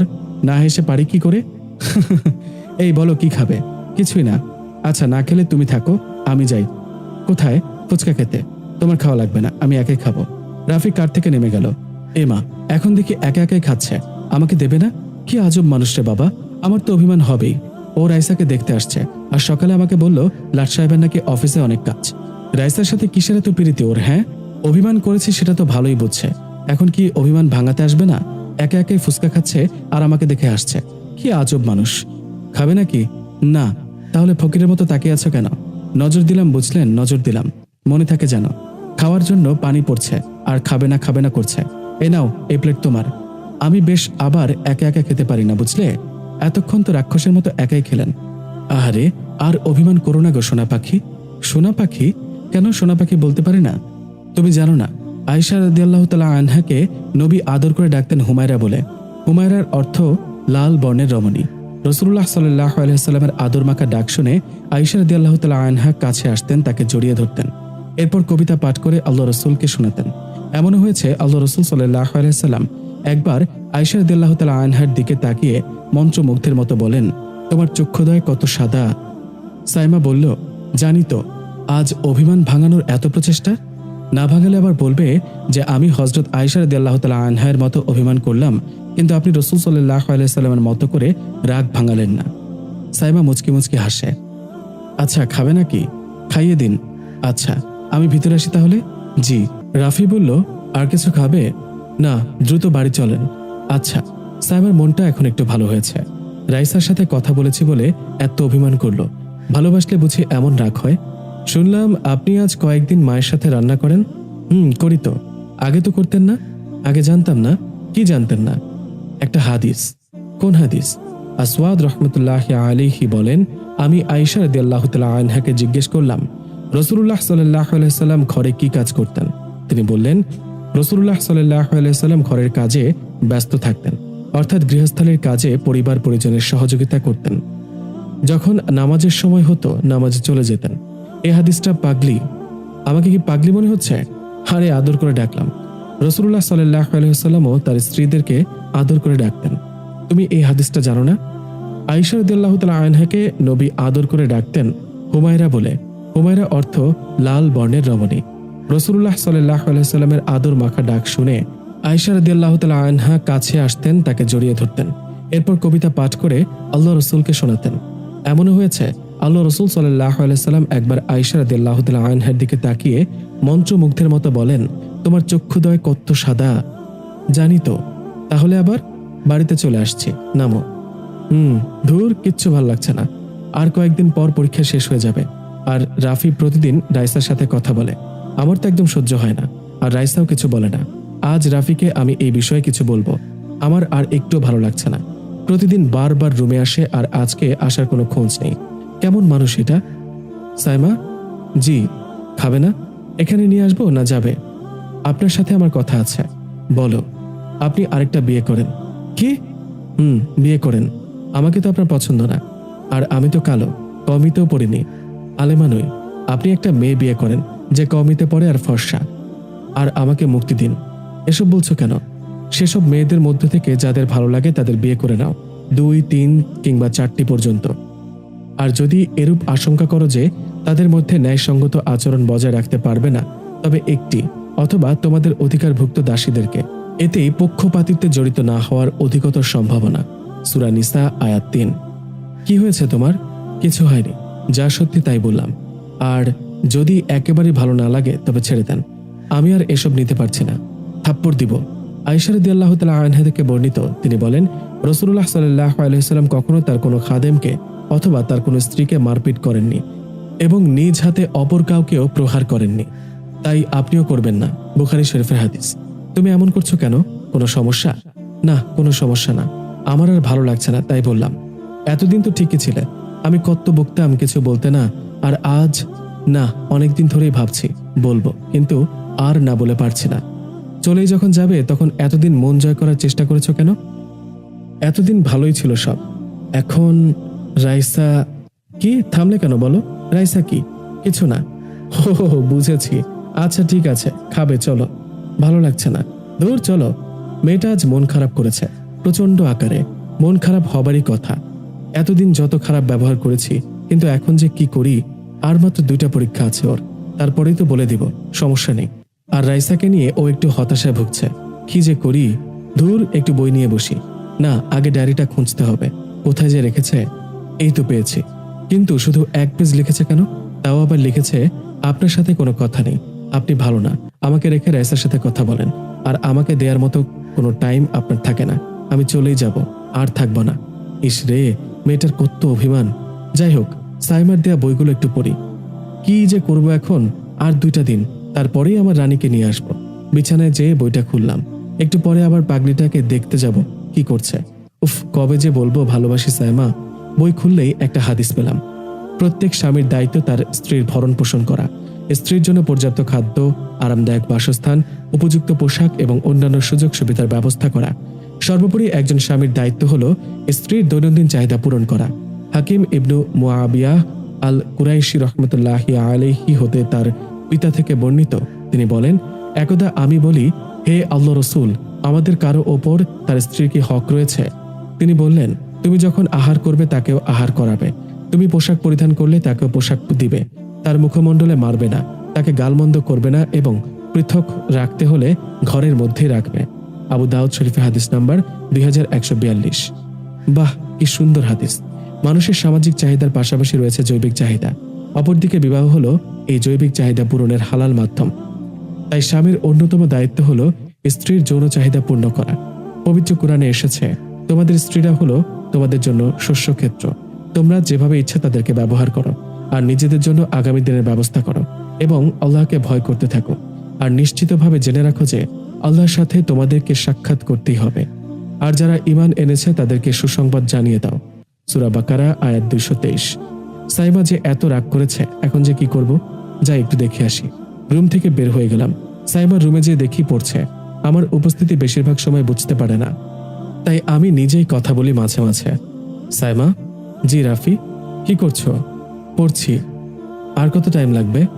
আজকে অনেক কিছু বাদ আছে, রাত 2টা বাজবে। এত রাত? জি। ছাদে যাবে? তাই চলেন যাই। কি মজা। চলো। আমি আর সাইমা ছাদে আসলাম। গোলাপ গাছগুলোতে ফুল ফোটা শুরু করে দিয়েছে। ভালোই লাগছে দেখতে। আল্লাহর সৃষ্টি কতই না সুন্দর। সেদিন রাতের কথা মনে পড়ল। সাইমা গোলাপ দিয়ে প্রপোজ করার কথা বলেছিল। এই পাগলি দেখো, গোলাপ ফুটেছে। তাই তো দেখছি। কি কিছু বলবে না? কি বলবো? না কিছু না। কিছু সময় পরেই চলে আসলাম। সাইমা আবার পড়তে বসবে তো। রাফিকে ডিভোর্স দেওয়ার কথা বলা ঠিক হয়নি। এখন বুঝেছি রে। তুই আগে বললি না কেন যে এই বিষয়ে কথা বলে? ও বলতে নিষেধ করেছে তাই? আচ্ছা। আর রাফি শুধু তোর বিষয়ে জিজ্ঞাসা করত, বললাম তো। শুধু বলে যে তুই কি পছন্দ করিস, এই সেই, আর আমাদের অন্য কোনো সম্পর্ক নেই। সরি রে, কুধারণা করা কবিরা গুনাহ, ভুলে গিয়েছিলাম। আচ্ছা, আজ রাফি আসতে লেট করছে কেন? জানি না রে, পথে কোনো সমস্যা হলো কিনা বুঝতে পারছি না। ওই তো চলে আসছে। আর শোন, তুই খুব দ্রুতই একটা খুশির খবর পাবি। মানে? দেখিস, শুধু আর কালকের দিনটা অপেক্ষা কর। কি বলবি তো? সারপ্রাইজ। সব বললেও এটা বলবো না যে কাল রাফি তোকে মেনে নেবে। আচ্ছা গেলাম। দুপুরবেলা ঘুমিয়ে আছে, হঠাৎ মা জোরে ডাকলো। কি যে হলো বুঝলাম না। আব্বুও ডাকছে। রুম থেকে বের হয়ে দেখি সাইমার মাথায় সবাই পানি দিচ্ছে। এমা, এ কি হলো ওর? কাজের বুয়া হাতে পায়ে তেল দিয়ে দিচ্ছে। দ্রুত কাছে গেলাম। কিছু সময় পরে সেন্স আসছে। রুমে নিয়ে এসে শুয়ে থাকতে বলল সবাই, আর আমাকে খেয়াল রাখতে বলেছে। কি হয়েছে তোমার? এমন সেন্সলেস হলে কেন? জানি না। খাওয়ার পর বমি হলো, আর তারপর মাথাটা ঘুরে গেল। কি হয়েছে বুঝছি না, তবে কিছুই ভালো লাগছে না। ঠিক মতো খাও না তো কি হবে? আচ্ছা, রাগ করছেন কেন? আমি তো খাই ঠিক মতো। তাই নাকি? খাও বুঝি খুব? তাহলে ওয়েট এত কম কেন? আরে রাগ করেন না। জানেন, হযরত আয়েশা রাদিয়াল্লাহু তাআলা আনহা অনেক হালকা পাতলা গড়নের ছিল। এজন্য রাসূলুল্লাহ সাল্লাল্লাহু আলাইহি ওয়াসাল্লাম মাঝে মাঝে তাকে কোলে করে ঘোরাতো। তাই আমিও ভাবছিলাম। আরে শখ রে। ঠিক আছে, চলো তোমাকে একটু কোলে নিয়ে ঘুরে বেড়াই, যদি মহারানীর শখ মেটে। আজকে সাইমাকে আর আনতে যাব না। অফিসে অনেক কাজ আছে, আব্বু নিতে যাবে। অফিসের কাজ শেষ করে একটু কেনাকাটা করতে হবে। রাইসার কাছ থেকে সাইমার পছন্দের সবকিছুর নাম জানা হয়ে গেছে। এখন শুধু কিনে উপহার দেওয়ার পালা। এসব দিলে পাগলিটা কত খুশি হবে। উফ, ভাবতেও ভাল লাগে। অনেক কিছুই কিনেছি, চুড়ি, পায়ের তোড়া, কানের দুল, আরো কত কিছু। একটা শাড়িও নিলাম, আর গাছের গোলাপ তো আছে। বিকেলে সাইমা পড়ার রুমে বেশি থাকে। আমার রুমে রাতে ছাড়া আসে না, তাই নিয়ে যেয়ে সব রুমের আলমারিতে রেখে দেব। খুব ভালো লাগছে। আজ মনের মানুষের সাথে মিল হবে। সাইমা আমাকে নিজের করে পাবে। একসময় বাড়িতে চলে আসলাম। বারবার কলিং বেল টিপছি, কিন্তু কেউ দরজা খুলে না। কি একটা বিপদ। সাইমা আসলে তো ভালো হবে। দূর, কেউ আসে না। পকেট থেকে অনেক খুঁজে চাবি বের করলাম। দরজা নিজেই খুলে ঢোকা লাগবে দেখছি। এমন সময় দরজা খুলে গেল। বাড়িতে চলে আসছি। শুধু রাত হওয়ার অপেক্ষা। ছাদে যে অনেকগুলো গোলাপ এনে রেখেছি। একটু ঘুম দিতে হবে। মাগরিবের নামাজ পড়ে বাড়িতে ফিরে আসলাম। দেখছি সাইমা আবার মন খারাপ করেছে। পাগলিটার কত সময় বা মন খারাপ করে থাকবে? আর তো কিছু সময়, তারপরেই বলে দেব। কত সময় একা একা বসে আছি, কিন্তু সাইমার কোনো খোঁজই নেই। কাল তো কোনো পরীক্ষা নেই, তাই হয়তো ঘুমাচ্ছে। একটু ডেকে নিয়ে আসি। সাইমা? জি রাফি, কই তুমি? ব্যালকনিতে। ওহ, কি করছো একা একা? তেমন কিছু না, একটু বাতাস খেতে আসলাম। তাই বাতাসও খাওয়া যায়? এই তো যায় আর কি। মন খারাপ কেন? ভাবছি। কি ভাবছো? উম্মে সালমা রাদিয়াল্লাহু তাআলা আনহা থেকে বর্ণিত, তিনি বলেন, রাসূলুল্লাহ সাল্লাল্লাহু আলাইহি ওয়াসাল্লাম বলেন, নারীদের যে কেউ মারা যাবে এমত অবস্থায় যে তার স্বামী তার উপর সন্তুষ্ট, সে জান্নাতে প্রবেশ করবে। এটা কিছু সময় আগে বললাম। পরেই মন খারাপ, কারণ আপনি আমার উপর সন্তুষ্ট না। যদি কখনো মারা যাই। ও আচ্ছা, এইটা পড়েছো আর এইটা পড়নি? আবু হুরায়রা রাদিয়াল্লাহু তাআলা আনহু থেকে বর্ণিত, তিনি বলেন, রাসূলুল্লাহ সাল্লাল্লাহু আলাইহি ওয়াসাল্লামকে জিজ্ঞাসা করা হলো, কোন নারী সবচেয়ে উত্তম? জবাবে তিনি বললেন, ওই নারী উত্তম যে নারী তার স্বামীকে আনন্দ দেয় যখন সে তার দিকে তাকায় তার আনুগত্য করে, যখন সে নির্দেশ দেয় এবং তার নিজের ও সম্পদের ব্যাপারে সে যা অপছন্দ করে তার বিরুদ্ধাচরণ করে না। ইমাম নাসাঈ হাদিসখানা বর্ণনা করেন। পড়েছি, তুমি তো আমার আনুগত্য করো, আমাকে খুশি রাখো, রাগ করলেও কথা বলো, তাহলে তুমি অবশ্যই উত্তম স্ত্রী। চলো ছাদে যাই। সত্যি? চলো। ছাদে যাওয়ার পর রাফি বলল, সাইমা দেখো তোমার লাগানো গাছে কত গোলাপ ফুটেছে। ফুটলে আর কি, প্রপোজ তো পেলাম না। প্রপোজ চাই? না, রুমে চলো, সারপ্রাইজ আছে। কিসের সারপ্রাইজ? বললে কি আর সারপ্রাইজ থাকে? রাইসাও বলেছিল। তাই নাকি? চলো নিচে। হাত ধরে আমি আর সাইমা নিচে আসছি। ভালোই লাগছে, আজকে স্বপ্নের রানীকে নিজের করে পাবো। নিজের রুমে চলে এসেছি, হঠাৎ কারেন্ট চলে গেল। যা, কারেন্ট চলে গেল, এবার সারপ্রাইজ পাবো কি করে? তাই তো, আইপিএস অফ মনে হয়, আমি অন করে দিচ্ছি, আপনি সারপ্রাইজ নিয়ে আসেন। আমি অধীর আগ্রহে বসে আছি। ওরে পাগলি, সারপ্রাইজ নেওয়ার এত লোভ? লোভ, লোভ থাকাই ভালো। আমি তো আর অন্য কারোর জিনিসে লোভ করছি না, আমার জিনিসেই। যাও, এই বলে সাইমা মুচকি হেসে চলে গেল। আমি দাঁড়িয়ে না থেকে আলমারির দিকে গেলাম। এখন সেই সময় চলে এসেছে। আলমারি খুলবো এমন সময় সাইমার খুব জোরে রাফি বলে চিৎকার করে উঠল। এই প্রথম আমি ওর মুখে আমার নাম শুনলাম। দ্রুত পিছনে ঘুরে তাকিয়ে দেখি সাইমা মেঝেতে পড়ে আছে। আমি দ্রুত ওর কাছে গেলাম, যে দেখি ওর সেন্স নেই। কি হয়েছে বুঝতে পারছি না। আব্বু আর আম্মুকে ডাকলাম। আমার ডাক শুনে দ্রুত চলে এসেছে। আমি সাইমার মাথা আমার কোলে নিয়ে বারবার সাইমা বলে ডাকছি, কিন্তু কোনো উত্তর দিচ্ছে না। এর মধ্যে কারেন্ট চলে এসেছে। আইপিএস এর দিকে তাকিয়ে দেখি একটা তার ছেঁড়া। কিভাবে ছিঁড়েছে বুঝছি না। তাহলে কি সাইমা ওই তারে হাত দিয়েছে? আমি আর কিছুই ভাবতে পারছি না। আব্বু আর মা সাইমার মাথায় পানি দেওয়ার কথা বলল। আমি দ্রুত হাসপাতালে নিয়ে যাওয়ার ব্যবস্থা করলাম। ড্রাইভার কার বের করেছে। আমি সাইমাকে কোলে নিয়ে হাসপাতালে নিয়ে গেলাম, কিন্তু তার আগেই হয়তো আমার সাইমা আমাকে ছেড়ে চলে গেছে। ডাক্তার দেখে মৃত ঘোষণা করে দিয়েছে। আমি আর প্রেশার নিতে পারিনি। আমিও একসময় সেন্স হারিয়ে ফেলি। চারিদিকে কান্নার শব্দ। আমি বিছানায় শুয়ে আছি। কি হয়েছে বুঝতে পারছি না। রুম থেকে বের হয়ে দেখে বাড়িতে মানুষ ভরা। দেখে বুকের বাম পাশে ব্যথা করে ওঠে। ঠিক তখনই মনে পড়ে যায় আমার সাইমার কথা। রাত 1টা বাজে। আমাকে একটা চেয়ারে বসানো হয়েছে, অনেক দূরে, যেখান থেকে শুধু সাইমার খাটিয়া দেখা যাচ্ছে। সাইমার মায়ের বাড়ির সবাই এসেছে, খুব কাঁদছে। ওর বড় বোনও এসেছে। আমার আম্মুও কান্না করছে, ভালোবাসতো তাই। আর আমি তো কাঁদছি না, আমার কান্না আসছে না। আমি তো কোনোদিন ওকে ভালোই বাসিনি। রাইসাও এসেছে ওর আব্বুর সাথে, আমার চাচাতো ভাই বোন আর মামা মামিও। এই তো সেদিন আমি আর সাইমা মামার বাড়ি থেকে ঘুরে আসলাম। সেদিন মাঠে কাকতারুয়া দেখে কত না ভয় পেল। শেয়ালের ডাক শুনে আমার বুকের মধ্যে এসে শুয়ে থাকলো। আর আজ ওই অন্ধকার কবরে একা একা চলে যাবে। ওর বুঝি আজ আর ভয় করছে না? সাইমা, আমি এত স্বার্থপর কেন? দেখো সবাই কান্না করছে আর আমি চুপচাপ বসে আছি। আমি কষ্টে পাথর হয়ে গেছি। জানো সাইমা, সবাই বলছে আজকে নাকি তোমার জানাজার নামাজ পড়ানো হবে, আর আমার নাকি খাটিয়ার এক মাথা বহন করা লাগবে। আমি কি করে পারি বলো? আমি কি পারবো এগুলো করতে? কিছু সময় আগেও তো আমার কাছে প্রপোজ আবদার করলে, তাও দিতে পারলাম না। কিন্তু জানো সাইমা, আমি তোমাকে অনেক ভালোবাসি। সাইমা দেখো, সবাই বলছে যে আমি নাকি শোকে পাথর হয়ে গেছি। বলো তো কার শোকে? শুধু তোমার পাগলি, শুধু তোমার। আমার কানে এখনো সেই রাফি ডাক ভেসে আসছে। আমি জানি না কিভাবে তোমাকে আমি ওই কবরে রেখে আসব। রাত 2টা বেজে গেছে। এখন সবাই সাইমার লাশ নিয়ে চলে যাওয়ার প্ল্যান করছে। আমার শরীর খারাপ হয়ে গেছে, তাই আমি আর খাটিয়া টানতে পারিনি। একসময় সাইমাকে আমার চোখের সামনে কবরের ভেতর নামিয়ে দেয়। একটা একটা করে বাঁশ তুলে দেয়, এবার মাটি দিয়ে দেয়। আমাকে নিয়ে আব্বু বাড়িতে আসলো। আমি যেন কথা বলা ভুলে গেছি। রাতের ঘুম শেষ। অবশেষে আমাকে ঘুমের ওষুধ দিল। কোনো এক সময় ঘুমিয়ে যায়। আজ 7 দিন হলো সাইমা নেই। আমি এই 7 দিনে কারোর সাথে কথা বলিনি। দুপুরে ঘুমিয়েছিলাম। আজ থেকে আর ঘুমের ওষুধ দিচ্ছে না। ভুলে গিয়েছিলাম সাইমা নেই। ঘুম থেকে উঠে প্রতিদিনের মতো আজও সাইমাকে দেখতে ওর পড়ার রুমে গেলাম। দরজা খুলতেই বুকের বাম পাশটা কেঁপে উঠল। সাইমা নেই। সাইমা নেই। আজ 7 দিন হলো সাইমা নেই। আমি তাও কেন বারবার ভুল করে ওর রুমে আসি? কেন নিজেকে বোঝাতে পারি না সাইমা আমাকে ছেড়ে চলে গেছে? আজ শুক্রবার, সাইমা মারা যাওয়ার 10 দিন। জুমার নামাজ পড়ে কবর জিয়ারত করে আসলাম। সাইমার আব্বু আম্মু কান্না করতে পেরেছে, কিন্তু আমি পারিনি। বাড়িতে আসলাম, কিছু খেতে আর ভালো লাগছে না।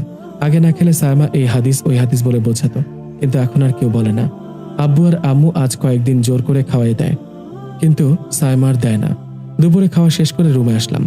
এখনো টেবিলের পাশে গোলাপ ফুলগুলো রাখা, কিন্তু শুকিয়ে গেছে। ওর জন্য কেনা চুড়ি, কানের দুল সবকিছু এখনো সেভাবেই আলমারিতে আছে, শুধু সে নেই। সাইমার যাওয়ার পর থেকে আমাকে আর কেউ প্রতি রাতে মুখে পানি দিয়ে নামাজের জন্য ডেকে দেয় না, আর কেউ হাদিস শুনিয়ে রাগ ভাঙায় না। এখন আর কেউ বলে না আমি আয়েশা রাদিয়াল্লাহু তাআলা আনহার মতো অভিমান করব, আর আপনি রাসূলুল্লাহ সাল্লাল্লাহু আলাইহি সাল্লামের মতো এসে অভিমান ভাঙাবেন। আর রোজ রাতে ছাদে যাওয়ার জন্য কেউ আর আবদার করবে না, কেউ আর আমার খারাপ ব্যবহারের জন্য ডায়েরির পাতা ভরে লিখবে না। আর সাইমাকে নিয়ে মামিদের বাড়িতে যেতে পারবো না। আর সাইমা বলবে না আজকে রাত্রে একটু কাছে ঘুমাতে পারি। সব ভাবতে ভাবতে চোখের পানিতে বালিশ ভিজে গেছে। এখন আর রাত জেগে কাজ করলেও কেউ ঘুমানোর কথা বলবে না। সাইমা আবার হাদিস দিয়ে কোনো কিছুই চেষ্টা করবে না। মেয়েটা আমার মন পাওয়ার জন্য কত কিছু না করলো, আর আমি বলতেও পারলাম না ভালোবাসি সাইমা, প্রচন্ড ভালোবাসি তোকে। আমার বুকে শুধু তুই সাইমা, আমার প্রথম ভালোবাসা তুই সাইমা। মানসিকভাবে আগের থেকে অনেকটা ভালো হয়েছে। আজ অনেকদিন পর সাইমার গোলাপি ডায়েরির কথা মনে পড়লো, খুব পড়তে ইচ্ছে হচ্ছে। আর সাইমার বইগুলো অগোছালো হয়ে পড়ে আছে, সেগুলো ঠিক করে রাখতে হবে। সাইমার রুমে গেলাম, সব বইগুলো গুছাচ্ছি। এইসব বইয়ে সাইমার কত স্মৃতি, কত কিছু গোছাতে যেয়ে সাইমার গোলাপি ডায়েরিটা পেলাম। আগ্রহ নিয়ে খুললাম, জানি না আরো কিছু লিখেছে কিনা। না, কিছুই লিখেনি। অভিমানী কথাগুলোই ছিল শেষ কথা। ও কি আর জানতো এ রাফি নামের পাগলটা সাইমা নামের পাগলিটাকে সেই ভালোবাসতো? ভালো না বাসলে কি আর এতবার রুমে আসতাম? সব বই গোছানো শেষ, হঠাৎ নীল রঙের কিছু একটা চোখে পড়ল। পেছনে সেই কাহিনী মনে পড়ে গেল। সেদিন রাতে এই ডায়েরিটা ওর হাতে ছিল, কিন্তু গোলাপিটা আমি পড়েছি, আর গোলাপি ডায়েরিটা কি নীল ডায়েরি ভেবেছি। কিন্তু এই ডায়েরি এত লুকিয়ে রাখার কারণ কি? কি এমন আছে এই ডায়েরিতে? হাজারো আগ্রহ নিয়ে ডায়েরিটা নিয়ে নিজের রুমে গেলাম। বিছানায় বসেছি ডায়েরিটা পড়ার জন্য। ডায়েরিটা খুলতেই লেখা, ডায়েরিটা আমার ব্যক্তিগত, কেউ পড়বেন না প্লিজ। কিন্তু এখন আর ব্যক্তিগত থেকে কি লাভ? পড়ি। ডায়েরিটার নাম দিয়েছে সাইমার নীল ডায়েরি। প্রথম পেজে লেখা, আজকে আমি নতুন জীবনে পা দিলাম। প্রত্যেকটা দিন রাফির সাথে আনন্দে কাটাতে চাই। রাফি আমাকে ভালোই বাসবে। বাসরাতে যতই উপহার পেলাম, মেয়েটা উপহার পেয়ে সত্যি অনেক খুশি হয়ে গেল। হয়তো সামনের পেজে এমন লেখা আরো আছে। দ্বিতীয় পেজে লেখা, আমি কালো বলে সমাজের সবাই আমাকে কথা শোনায়, কিন্তু কোনোদিন ভাবিনি আমার স্বামী আমাকে মেনে নেবে না। ঠিকই তো লিখেছে, আমি তো মেনে নিতে পারিনি সাইমাকে, আর এখন সাইমার বিরহে পাগল। এরপর কয়েকটা পেজে লেখা, নীল মানে কষ্ট, কিন্তু কোনোদিন ভাবিনি নীল ডায়েরিটা কষ্টে ভরা হবে। বেলকনিতে দাঁড়ালে দূরে একটা ফ্ল্যাট দেখা যায়। ওই ফ্ল্যাটে একটা দম্পতি থাকে, একজন আরেকজনের কোলে মাথা রেখে শুয়ে থাকে। এগুলো দেখে আমার খুব কষ্ট হয়, বুকটা ফেটে যায়। আজ আমারও এমন একটা স্বামী হতে পারত। রান্না একটু খারাপ হয়েছে তাই বলে না খেয়ে চলে গেলেন। একবারও ভাবলেন না আমার কষ্ট হবে? আমিও খাইনি, বাড়িতে কাজ করি না বলে আমাকে অকর্মা বলেন, কিন্তু মা আমাকে কিছুই করতে দেয় না। আমি কি করব? এভাবে না বকলে কি আপনার হয় না? জানেন, অনেক গল্পে পড়েছি স্বামী স্ত্রীর কাটানো সুন্দর মুহূর্তের কথা। আমারও ইচ্ছে হয়, কিন্তু ছাদে যেতে চাইলে এমন ব্যবহার করেন কেন? আমার খুব কষ্ট হয়। আপনার কি মনে হয় আমি টাকার লোভে আপনার মন জয় করার চেষ্টা করছি?